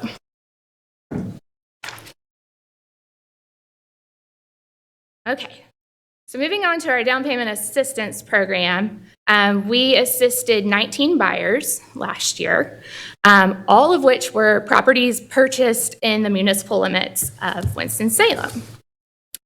So 8 of those homes were actually new construction, and they were developed and priced specifically to increase the affordable housing stock. A total of $1.75 million in down payment assistance was provided through a combination of the state and federal funding that we have available. The state funding being the Community Partners Loan Pool through the North Carolina Housing Finance Agency, and the federal funding being our Home Investment Partnership and the city-county interlocal agreement. And then this slide here will show you that deep dive into the financial summary of each funding source. You'll notice specifically with the CPLP Community Partners Loan Pool, we have 0 funding available now. Staff received notification on, I think it was the first week of September, that those funds have been exhausted. That's because it's a statewide pool. We don't receive a county allocation annually for that amount. And Mecklenburg has had a lot of activity and swooped up a lot of those units. So we're trying to identify creative solutions to continue to provide the amount of assistance that's needed. We often find that the average amount of down payment of going into a home is $70,000. So that's $20,000 from our home program and $50,000 from that CPLP program. So between now and the end of December, we don't have CPLP funds. So we're in discussions with the city on how we can increase that $20,000 cap right now on the home program. Also, you'll see a pretty low balance with the IDA program. There's only 2,682 remaining. We've actually met with Experiment Self-Reliance last week to talk about some capital fundraising opportunities, whether that be through financial institutes or realtors that would like to sponsor the continuation of this program. Also, our home program income that we have, referring back to that 1.9, can help kind of offset if we have some buyers that come through before those commitments with sponsorships and things like that are identified. So total investment in home investment was $40,000 last year, but like I said, we have that 1.9, and that's split between the down payment and rehab program. And then the same amount for the Winston-Salem Forsyth interlocal agreement. We have that 497 to split between the 2 programs and administrative costs. And so also for down payment assistance, we wanted to provide a little more in-depth comparison between FY24 and FY25 and the trends that we're seeing currently with FY26. So you'll notice that the number of units purchased, whether it was new construction or existing construction, are closely aligned in the 2 fiscal years. So we had 20 homes in FY24, 19 in FY25. But there's been a slight decrease in the average sales price. While the prices in the county as a whole have not necessarily decreased, we believe that the decrease in our specific data was due to the number of homes that were purchased with publicly subsidized incentives. So for example, the city-owned lots that were developed and priced specifically at our sales price limit. And also there was a community, I know it was Ridgeback Drive in Winston-Salem. They partnered with True Homes. Those homes were also designed to be affordable. So we are starting to see a decline for this year in production because there's not as many of those on the market anymore. So, for example, this time last year, we had already serviced 10 buyers. We've done 3 so far this fiscal year. So again, just trying to think through creative solutions to increase production of homes that are in desirable areas that may be new construction or rehabbed and priced affordably. So we suspect that, the decrease is closely related to market changes as well, just, high cost and low stock. And then, again, trying to work with partners who are publicly subsidizing new development. And so the last program that's currently in operation that I want to highlight is code enforcement. In FY25, we were able to successfully bring 47 homes into compliance with the minimum housing standards. 33 property owners voluntarily complied. 14 owners were issued orders that then encouraged them to comply with those standards. $22,173 of county funds were invested into this program. The majority of that, $18,000, being in demolition costs, and the remaining for advertising and legal fees. So staff recognizes that a priority goal for that you all have identified over the next few years is to explore affordable housing options through collaboration with the city, to explore partnership opportunities while continuing to operate within the county-defined responsibilities.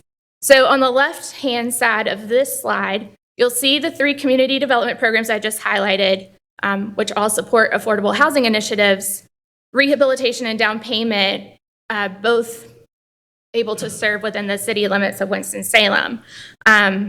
While our staff is very proud of the success of these programs, they do have their challenges.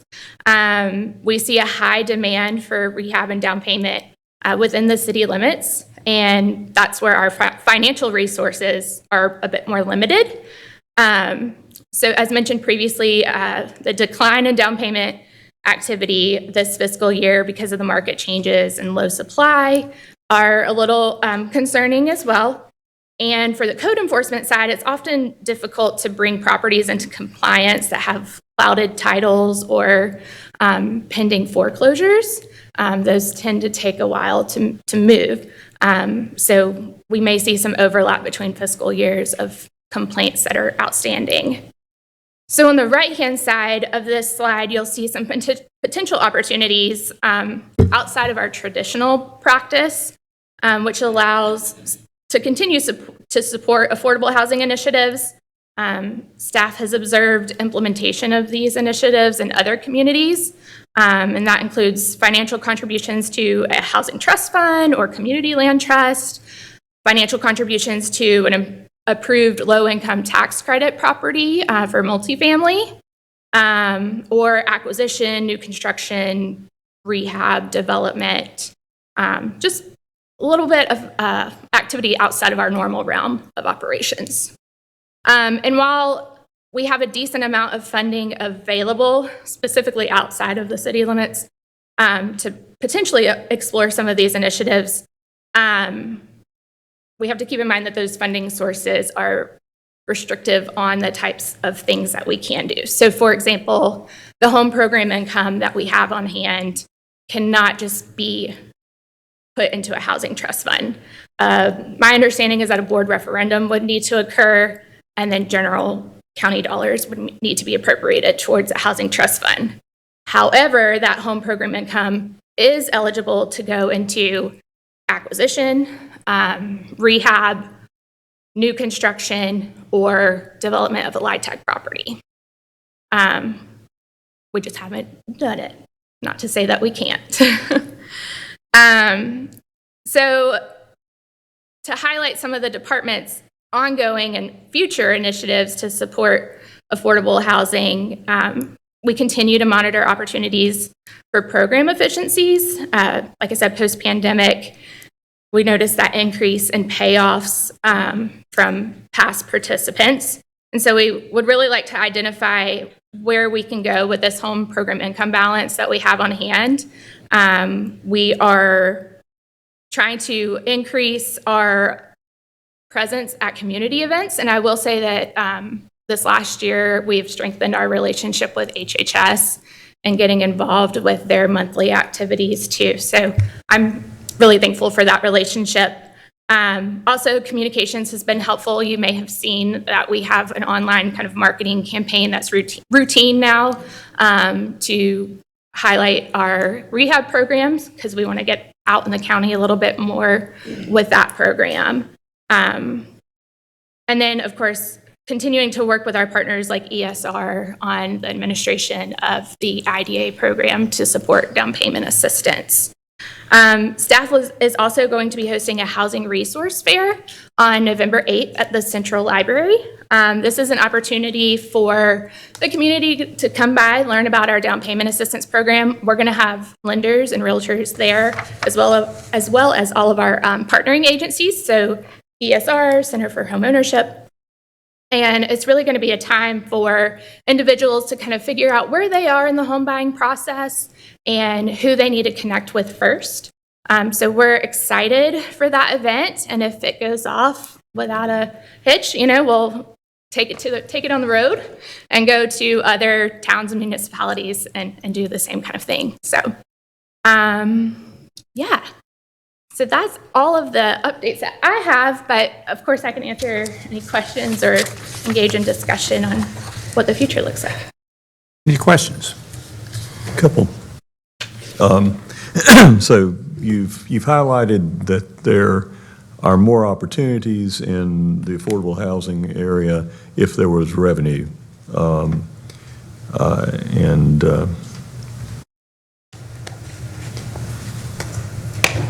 It occurs to me that as we dispose of surplus property, it would be an opportunity, if the board chooses, to set aside a portion of that for available funding for this. The other thing that comes up, I know that building intergenerational resources is one of the chief values of home ownership. But failure to make functional will allocations is one of the primary ways that a resource, a home, is lost if there is no will, or if the will simply says the estate is split between everybody. And if you've got 4 children, that's a recipe for the property to fall into disrepair.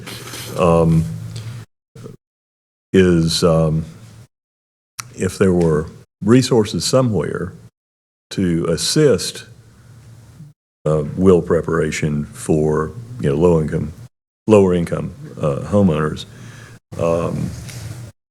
is that the kind of service availability that you could publicize through programs where you're working with HHS to advise clients of these existing opportunities? Sure. So I will say that our partnership with ESR and the IDA program has a whole financial literacy course involved. I'm 80% sure that wills are discussed in that course. I don't know the specifics of, is there an opportunity for them to create one in class? So I can look into that, but I do agree with you that that's an opportunity there that we could expand upon. The other thing I would add is one of the ARPA projects was with legal aid, and their whole purpose was to try to get out in the community and talk about wills, heirs, property, how to make sure all of that.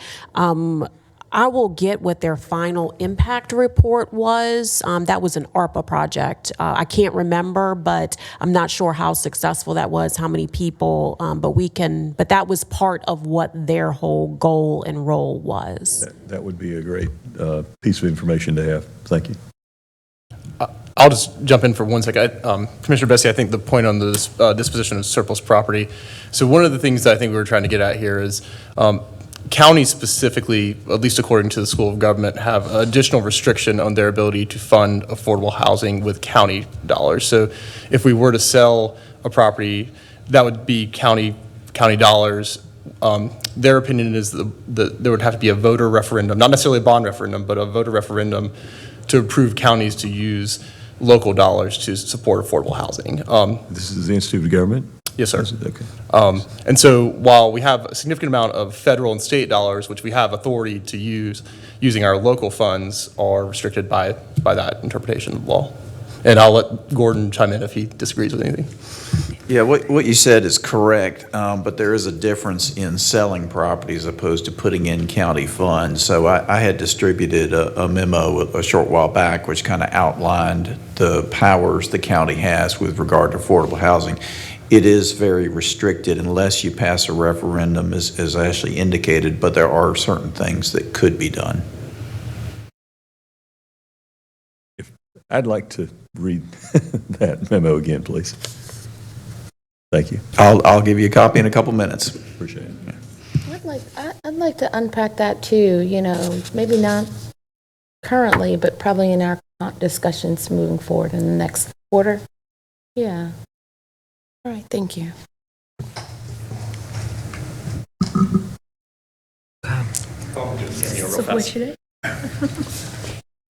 So there was one additional item that we wanted to bring to you. As staff has looked to operationalize the board's priority goal of addressing housing affordability by collaborating with the city. There was an initiative that has come up recently that we want to make you aware of. So back in 2024, the North Carolina Realtors Association commissioned a housing study for the Carolina core. So that's kind of the central portion of North Carolina. It's a way that they frame the economic development area along 421. And they really were looking at it from a housing needs assessment because of the growth that we expect from things like Boom Aerospace and the Toyota battery plant see a lot of growth in population in this region. And they indicated that Forsyth County would need an additional 25,350 units by the year 2030. So one of the good things that we have going on is we've done a lot of things that are allowing us to get a lot of growth already. Most of those are really through planning and zoning efforts. Things like reviewing and analyzing our existing regulations, ordinances to address any potential unnecessary barriers to housing and make this a focus of the new. This is also a focus of the new comprehensive plan. Over 11 text amendments aiming at removing barriers were passed by the board over the last decade. One of those items is actually, I think, Commissioner Wisenhunt has requested Chris and his staff to come with looking at ADUs in the county and how we can make those more accessible. So doing things like that has really started to address those issues. But the city has actually been meeting with the Triad Real Estate and Building Industry Coalition, who has really indicated this is a priority for them and was hoping that the city and the county might take some sort of initiative on addressing these needs. So city staff approached us, the county staff, about a potential joint initiative to really kind of declare our commitment to meeting the housing growth needs for our community. Just want to be clear, there's no financial commitment here. It really is to continue to do what we're doing already, which is reviewing our ordinances and our regulations to make sure that they're not unnecessary barriers to growth for housing development to meet those needs.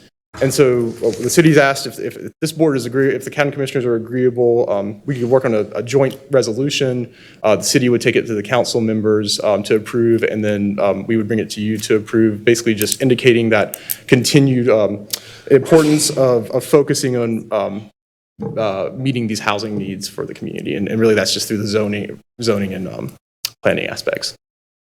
And part of that, just FYI, Greensboro, Guilford kind of did something similar, saying, they declare they're going to have X amount of affordable housing units or housing units, not necessarily affordable, by X period of time. And so, for us, since it is a board priority to collaborate with the city, this is a potential collaboration to just really more publicly state what we are already doing.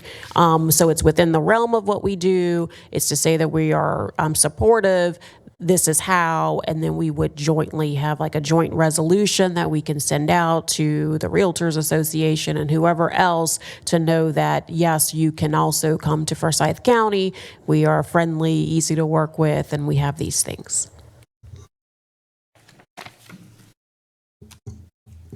Sounds good. I do have a comment while we're here relative to economic development. The report that I received relative to the District A economic development around MWBE, I noticed that we did meet the state goal of the 10%, and we had exceeded the goal of 15%. However, I don't know if in that application process, it allows you to identify your ethnicity.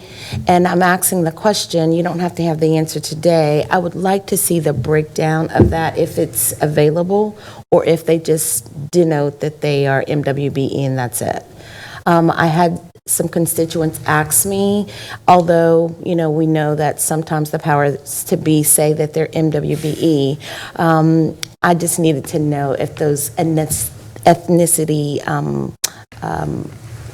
points were there whenever they applied. Absolutely, and I think a lot of that data that we have is really more so when we're contracting with companies to do services here. For the economic development incentives, certainly that's something we can ask, and we can try to get the companies to provide, you know, if they're MWB company, but also kind of what the breakdown of if they're an existing company, what the breakdown of their existing workforce is. And they can voluntarily provide that if they won't.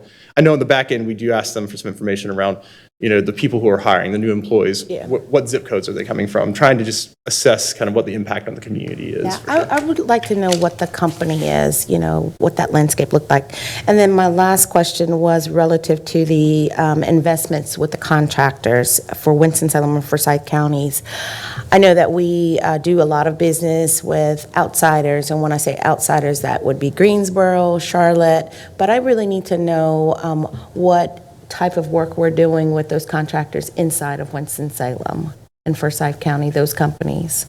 So are you talking specifically in regards to construction? Construction, So yes, I mean, we can provide a breakdown of that. I mean, that's your Bloom and IL Long and And they are local here they are local here. not Guilford. Well, Samet is Guilford. Belford Beatty, I think, is They're outside the county. Yeah, they're there's- outside the county. And there's some that have offices here but are not headquartered here, I think. Yeah. Yeah, I wanted to just kind of make sure that we are taking care of our own first, you know, in the transition that we're getting ready to impose on and, you know, move on now. Well, I mean, ultimately, we have to follow the state statutes, Absolutely. right? I'm not So, saying anything about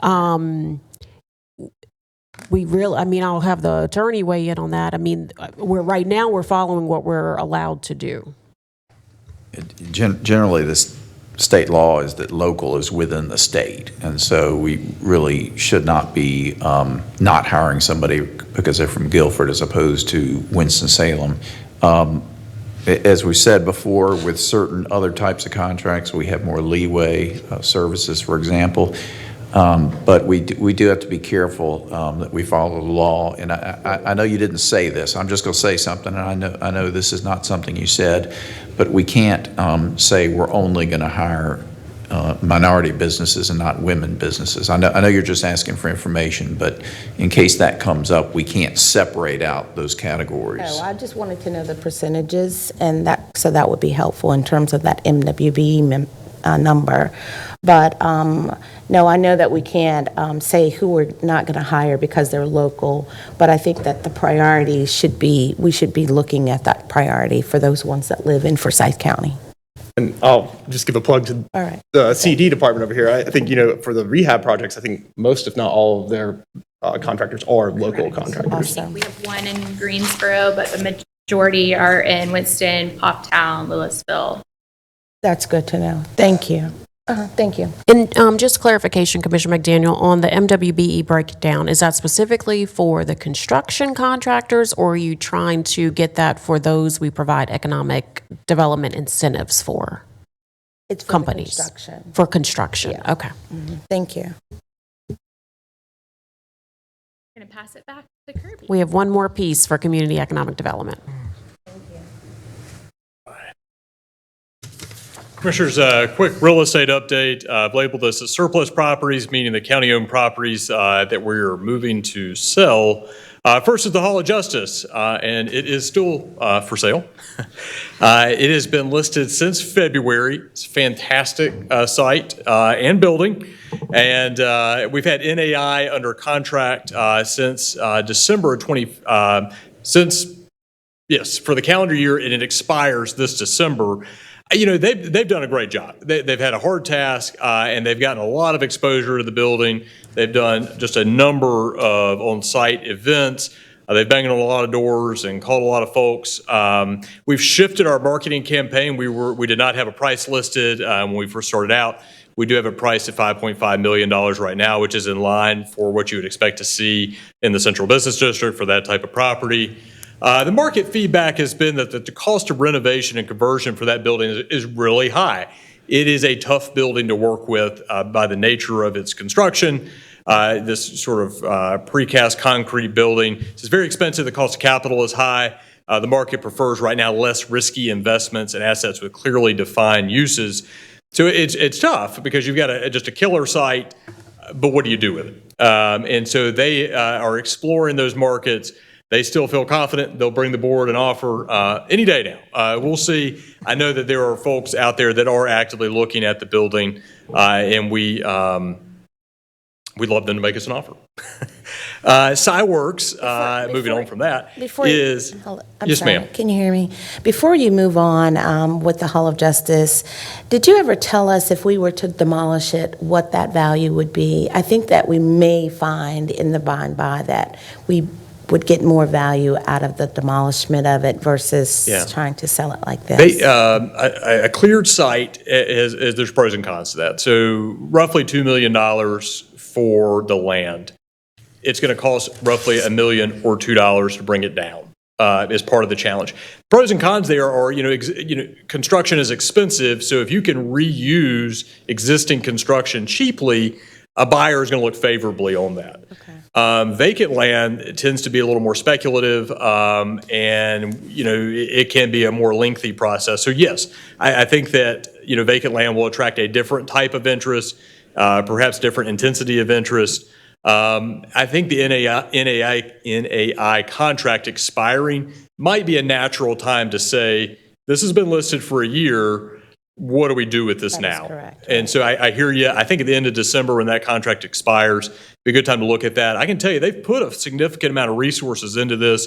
They spent roughly $20,000, $25,000, not including actually their time in marketing this thing. Right. And so, if you go a year and you really bang away hard at trying to find somebody and you don't, that may be a little bit of a message. But right now, our message to the potential buyer community is it's a great site with a great building. All right. All right. Thank you. Yes, ma'am. SciWorks. So the board's aware that the Parks and Rec Department is leading a conversion effort for the Land Water Conservation Fund easement that's there. It's an $8.5 million site, it's $4 million of land. The land value is sort of what we're focused on because that's the value you have to convert elsewhere. We presented a conversion scenario to the National Park Service and received positive initial feedback. So we're going through that process now. It is certainly not a quick process, but it sounds like Parks and Rec is really on to something there, and we've got some things lined up for you if and when we receive sort of that more official conversion approval.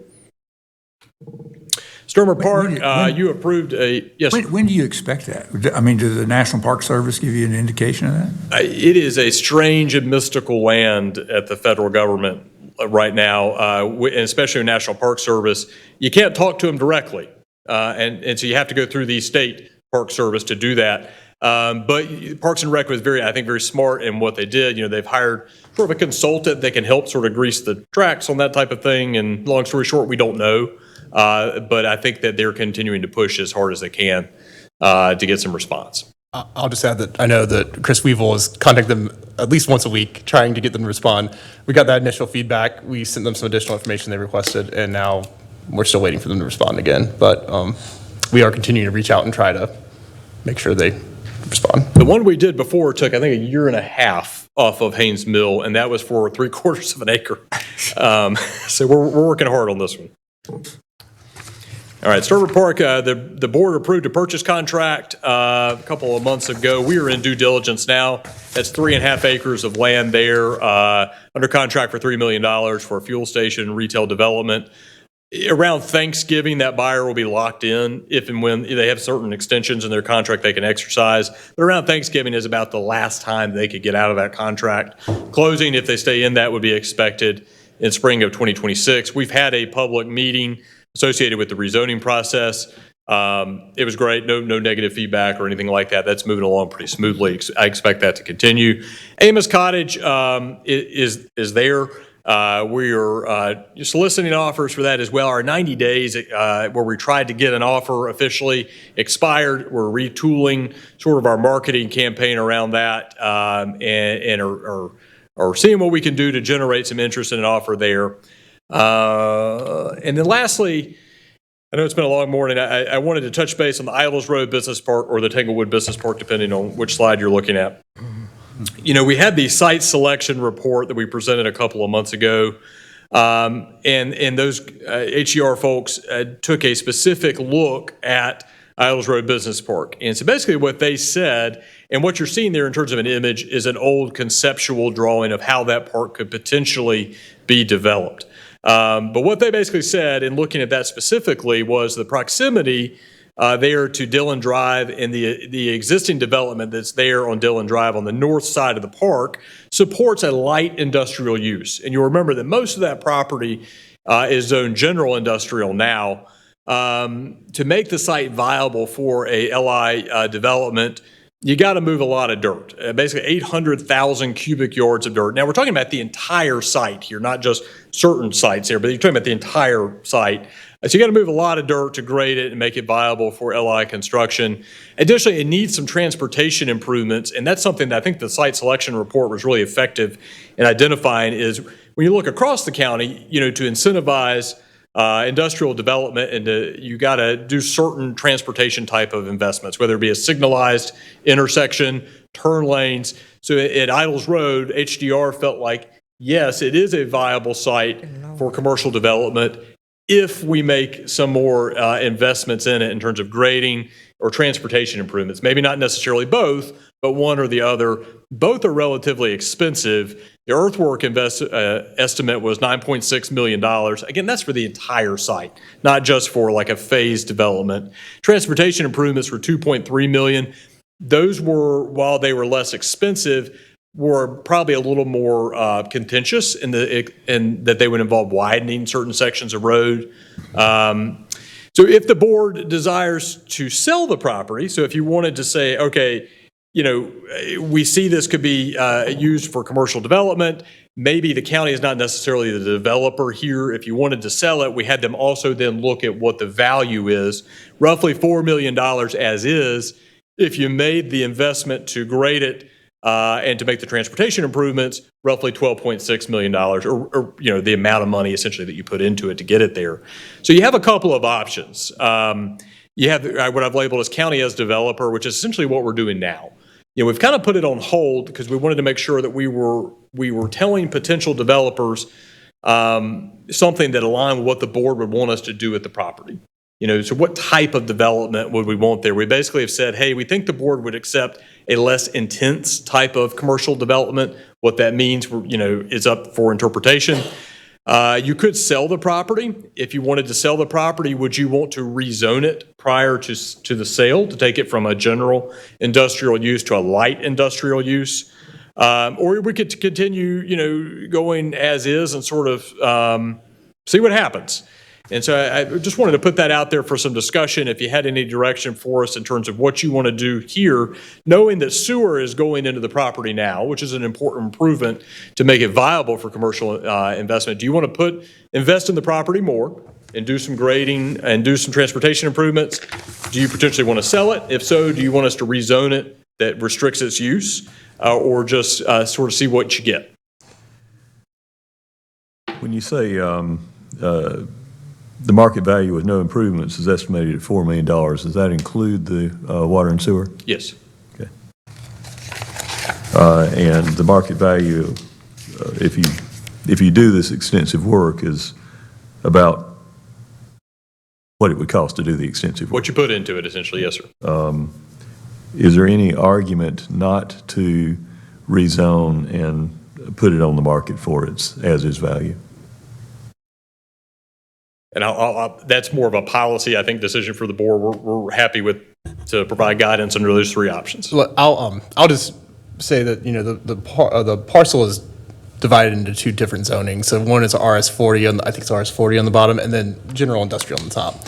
Having gone through this for many, many years now, I think the general industrial for the community is quite, you know, there are some large concerns about general industrial. So if you sold it as is and someone purchased it, they could develop general industrial on this property. So I think that would be one of the concerns. I think going through the process, what we heard was, you know, limited industrial would be, or light industrial would be more acceptable. Now, there's a lot of different opinions on what this property, the community wants for this property, but I think that's kind of the consideration on that. But certainly if you sold as is, whoever purchased it could develop general industrial on the property. So basically, in terms of easing community opposition, the argument would be to go ahead and rezone to LI from GI. Yeah. Or residential. Yeah, or residential. I think, you know, from kind of just what we heard from the community, and what we said to the community was, one of the pros for the county doing this is really that we can, you know, we have a longer term view on this. We're not a private developer who, you know, really wants to make the money now, and we can be very specific about what goes there. And so I think that was one of the things that, you know, the community heard. And I think when you talk about selling the property, there's probably some thoughts on that. You know, it might be interesting to know what we have invested in that already. In turn, our share of the sewer, there's a road, there's the stuff that's already happened. I'm curious what we've already invested in that. When you look at if you could sell it for $4 million, what do we already have invested in it? I know we can pull that information. I don't have that off the top of my head right anymore, but. And whereas that would be useful information, it's not necessarily an argument not to recoup what we've part or all of what we put in, if we were to arrive at the conclusion that it's not really worth the additional investment to keep it as the county developed property. I guess I'm thinking if we're already in a loss, and if we could make $700,000 more, if we could, we might end up breaking even in this transaction. I will mention, I mean, I think the biggest expenditure to date was, I mean, we spent over $5 million on the sewer lift station. The city county utilities put $1 million in, but we got a loan from the state to fund that, so we're in at least $5 million.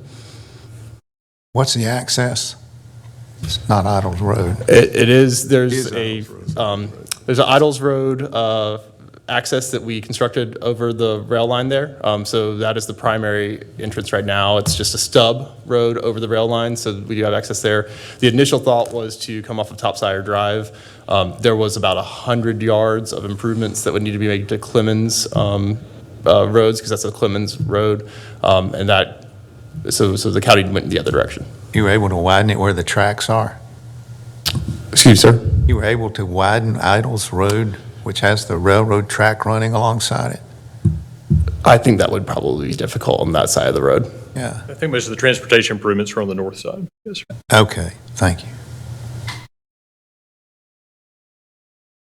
I think it's not widening Idles Road. I think it's going up to the Middlebrook intersection, Middlebrook Drive, Idles Road intersection, which was proposed as a part of that would happen in that if the subdivision developed, they had rules that they had developed part of that when it began to develop, but it's not developing, so there's no requirement to do anything yet on that.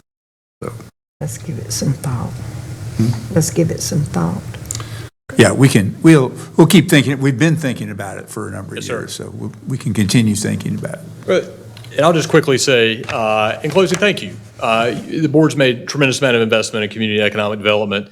And conversely, we have a wonderful staff. I'm very proud to be a part of that group. I can tell you that everybody that walks through our door is treated with kindness and compassion and professionalism, and it's a great group that put heart and soul into it every day, and that's we want to say thank you. Thank you. All right, thank you. Last report, I saw Joshua Swift here. We have Lovette Miller actually talk a little bit about our infant mortality, child and fatality report. Can you help me? Oh, I see it now. There.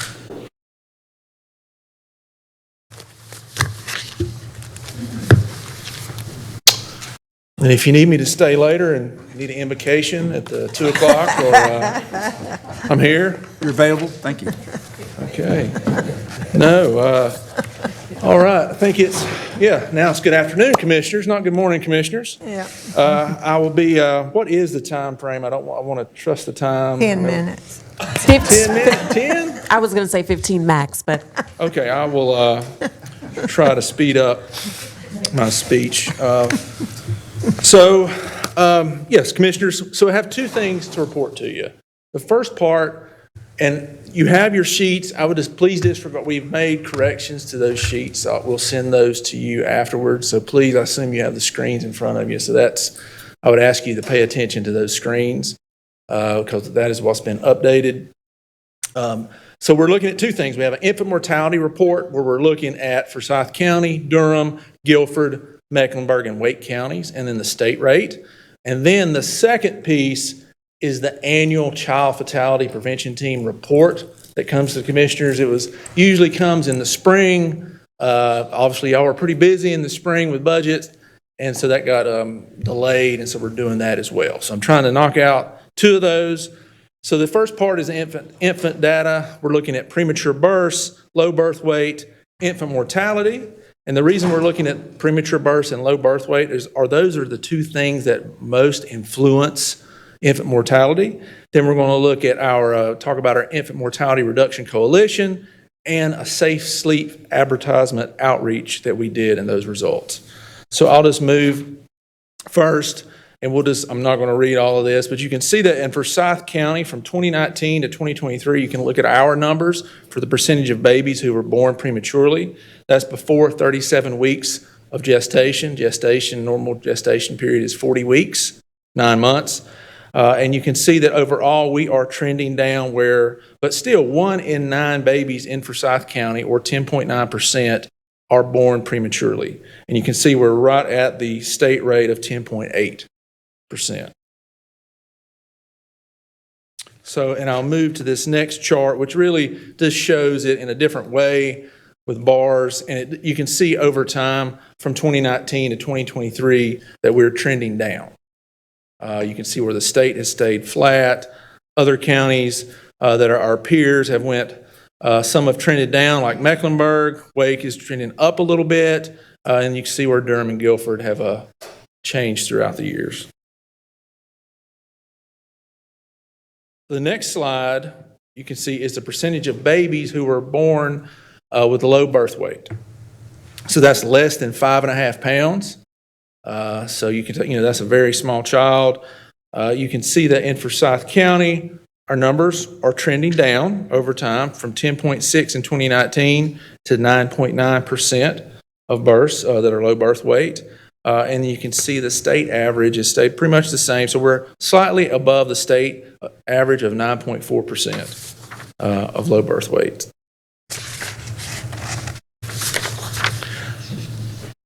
And then this next slide is just another way to represent this, showing it a bar graph broken out by each county.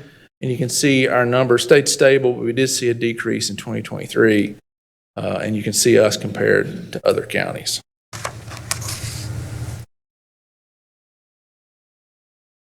Okay, this next slide is, this is I would say if all slides are important, but this is the most important one. This is showing our infant mortality rate per 1,000 live births. So you have 1,000 live births. This is how many children that are born out of those live births that die before they're 1 year of age. You can see across all the counties, and you can see that our overall rate is 6.8, compared to the state, 6.9. And so you can see that. But the important detail with this, that when you look deeper, is a disparity of 2.94, meaning the infant mortality rate for non-Hispanic Black infants is 14.1 per 1,000 live births versus 4.8 for white. So it's 2.94 times more likely the death rate per 1,000 live births for Black non-Hispanic children versus white children. So when you blend those two numbers together, you look at, you have the numbers, you can see overall 6.8, but we've seen this, the disparity, when you look across the state, in North Carolina, that rate, where ours is 2.94, the state rate is 2.74. And when you look further back at low birth weight and preterm births, you see that same disparity where 2.5 to 3 times more likely for non-Hispanic Black children to be born prematurely or low birth weight compared to white babies. Before you go on, so the numbers on the screen are different from the numbers in the handout? Yes. And the numbers on the screen are correct? Yes, sir. Yeah, it looks like Durham and Forsyth are reversed. Yeah, we caught that. And you've looked at it 10 or 15 times, and we caught it this. So apologies for that. And please, like I said, I'll go make the copies. I'll bring them back here at 2. Give the invocation, and then I'll have it for you. But yeah, we'll get you the new copies. So next is the same how we've done. We've showed the lines, we've showed the numbers, and here's just we'll look at it in a bar graph. You can see from 2019 to 2023 how we had fluctuations. 2020, 2021, where the rate went down. I think maybe the pandemic could have affected that, less births and things like that. So next, I just want to highlight one within the Department of Public Health, what we're doing in regards, that's focused on infants. You can see these programs. We have our care management programs for at-risk children, for high-risk pregnancies. We have our nurse family partnership. They just had graduation yesterday. We have Healthy Beginnings, which focuses, with kids for 2 years on breastfeeding and postpartum depression. You've seen us come here with our Improving Community Outcomes for Maternal Child Health. That's the ICO for MCH. That's that grant that we got through the state that's working with Guilford and Forsyth County, working together.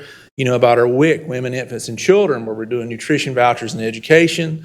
And our Forsyth Mamas, which is a group that has just started in the last few years. We're focusing on mothers with lived experience so they can tell their stories to help other soon-to-be mothers. So, I would say, overall, the big thing is, the Department of Public Health, we're trying to lead this fight, and we are working with our hospitals, our healthcare providers, grassroots organizations, community partners, and leaders to have a county-wide response. And it's uniting those partners, saving lives, and again, building hope. And I would like you to see, some of you that came to the walk earlier this week, and I appreciate those that did. And I just appreciate the commissioner's support for this infant mortality. But, we have Forsyth County, within the health department, we lead this infant mortality reduction coalition. And it's no accident that in this visual, health department and the 2 hospitals are in the center. And I think that's how it should be. And we have, focusing on, all of these organizations in some way, and some are in different ways, are focused on moms and babies. And making sure, trying to reduce that gap. Yes, we want the overall infant mortality rate to keep going down, but we want that disparity to close. Well, I think that's, by the way, I think that's a real credit. That's the kind of trend that we want to see. If all the other demographics that we compare ourselves to, just all of them, and you see what the state's doing and what other places that are far more wealthy than we are in different things in terms of overall poverty, I think you can't show causal relationships directly with these programs, but I suspect, obviously, in the combination, they seem to be making a difference, and that's a lot of hard work on a lot of folks and clearly some other organizations. So I want to say thank you for all that. Yeah, well, thank you, Chairman. And again, it's not just the health department and the hospitals, it's all those partners. It's the whole community. It's the faith community, it's not other nonprofits. I mean, we all want, to make our community healthier, where children can grow up and have an equal opportunity to grow up and be healthy, tax-paying citizens and just contribute to the community. So Joshua, before you move forward, I'm concerned about the 2.9 in this disparity, right? But I'm hopeful because there was an organization that I believe, and see, this is why being here and knowing the organizations that come through, I think that we miss them through the community grant funding opportunities. Forsyth Mamas, didn't they come before us to ask for funding? I don't, so that is the group that we organize. Oh, So I you don't- organize? Yeah, it's Okay. organized through the health I heard department. some organization that was doing this type of work too could probably assist in these disparity numbers, right? So maybe I just need to do more research around that. So I heard the Forsyth Mamas and I was like, wait a minute, I've heard that before. I think Boston Thurman has a group that's been doing some infant mortality work, and I believe they are funded by KBR. Okay, all right. Well, fair enough. And both Atrium and Novant have some similar activities where they're focused in, I think one works with, is connected to the Boston Thurman, KB Reynolds, and working with mothers to tell their stories and, make things Was better. Boston Thurman a part of this focus partnership group? Yeah, Boston Thurman is part of, They they are. have representation. Okay, fair enough. And Forsyth Mamas, just for the record, is ours. Yeah. Okay, yeah. thank you. This next slide, this shows, the number of infants who died in 2023. Again, it shows our infant mortality rate compared to the state. We're slightly below. But again, it really shows that number, like you said, Ms. McDaniel, that 2.94, the ratio of African-American babies who die disproportionately compared to other babies.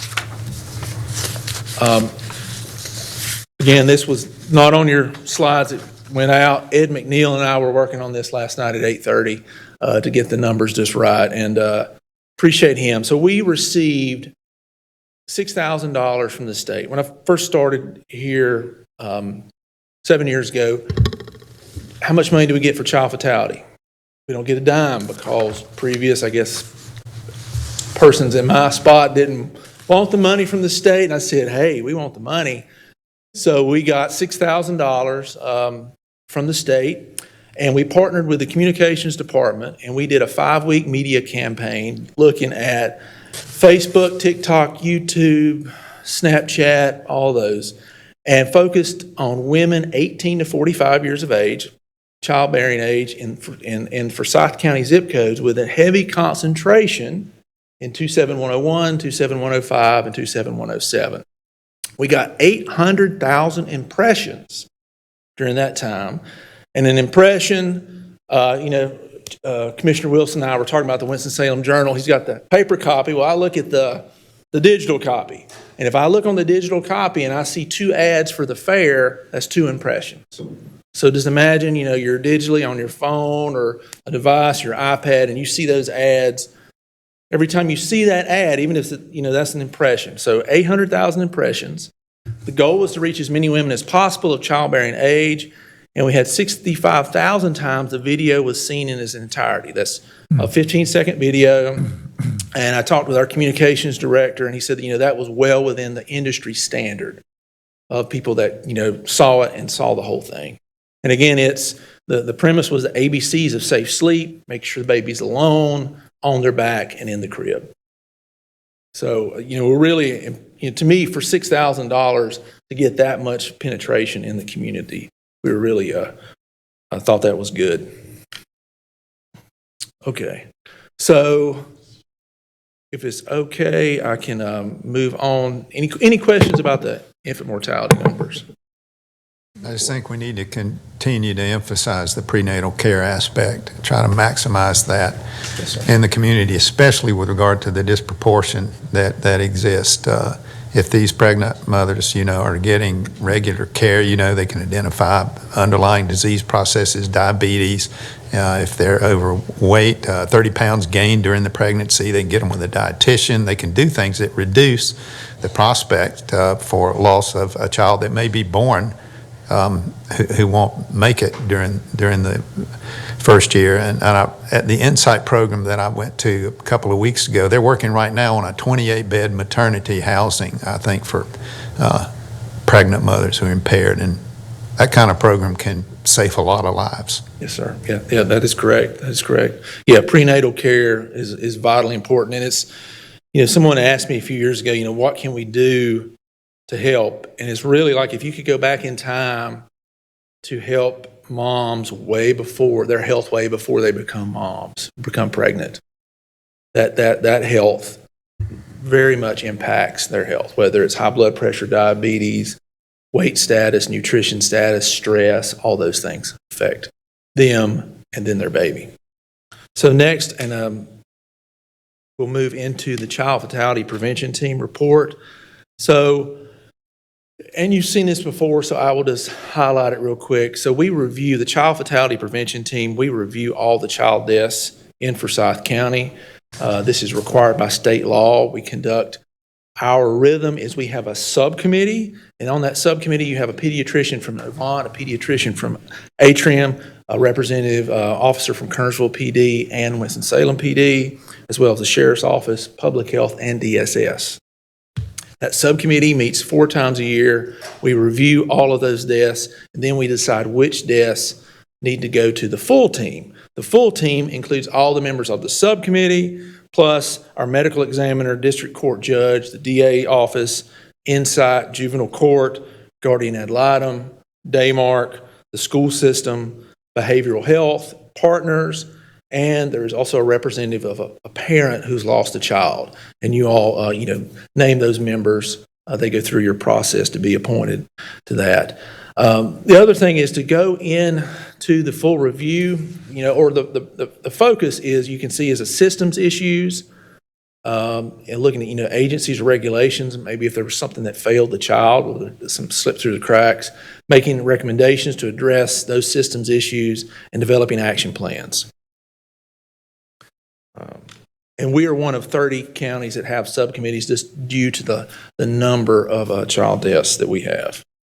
So you can see following conditions that go to our reasons for going to the full team: lack of communication between agencies, rules that not adequately protect the child, abuse or neglect, mental health issues or developmental disabilities, or presence of alcohol, tobacco, or illegal drug use during pregnancy. So this is our numbers for 2023. So yes, we're in 2025, but for these are the deaths. We're always a little over a year behind. So the 2024 case reviews, which were 2023 child deaths. So in 2024, we had 59 child death cases from the 2023 calendar year. 30 of those 59 cases were infants.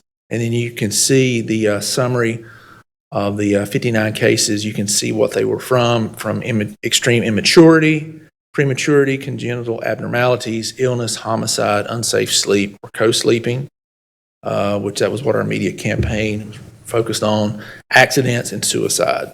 So 23 or 39% of the 59 deaths met one of the criteria and went to the full team review. So subcommittee did all, and then we took 23 to the full team. Joshua, was anyone from the legal community on that review board? Which, on the full team? Yes. Now, we had, I'll go over the list of members again. So on that committee, we have medical community, we have officers from Kernersville and Winston-Salem PD, we have someone from the DA's office, and we have, actually it's Judge Kazakis, the judge. But no attorneys or paralegals? No. Well, from the DA's office is, Kia? I can't remember her last name. Travis. Yes, Okay. Travis. All right, thank you. So So now if, moving in, looking at the number of deaths over time, over 5 years that we've reviewed, you can see the total number of deaths per year. It's, from 53, 42 up into the 60s and now 59. And then you can see each type. Again, we look at all child deaths. Just some things that I note when I'm looking at this, you can see illnesses went up from 4 and 5 to now in the teens. Extreme immaturity went down. Unsafe sleep has trended, it's starting to go down from 2021, 7, then 6, then 3. So those are just a few of the things I would note there.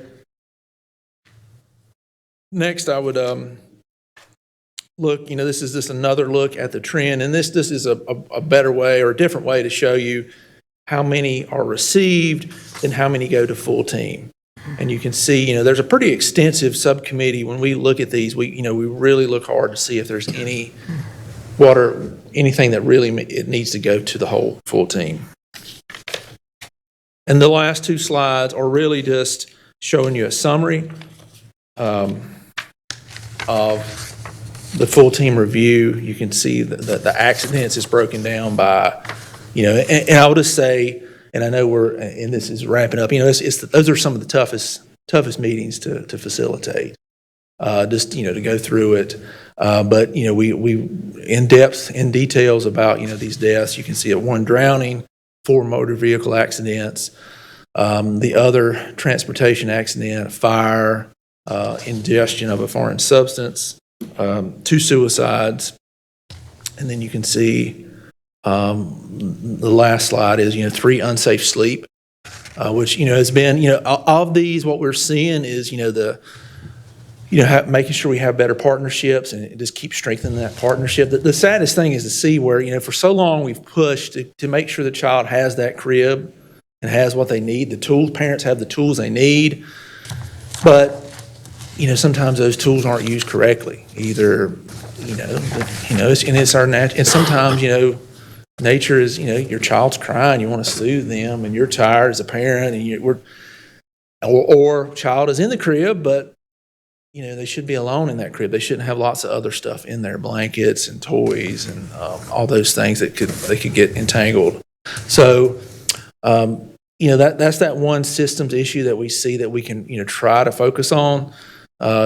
These other issues, it's hard, with the car accidents and the drowning, those are some of the toughest ones because we can't, with the whole team and Ms. Price is on this board, we have 20 people in the room.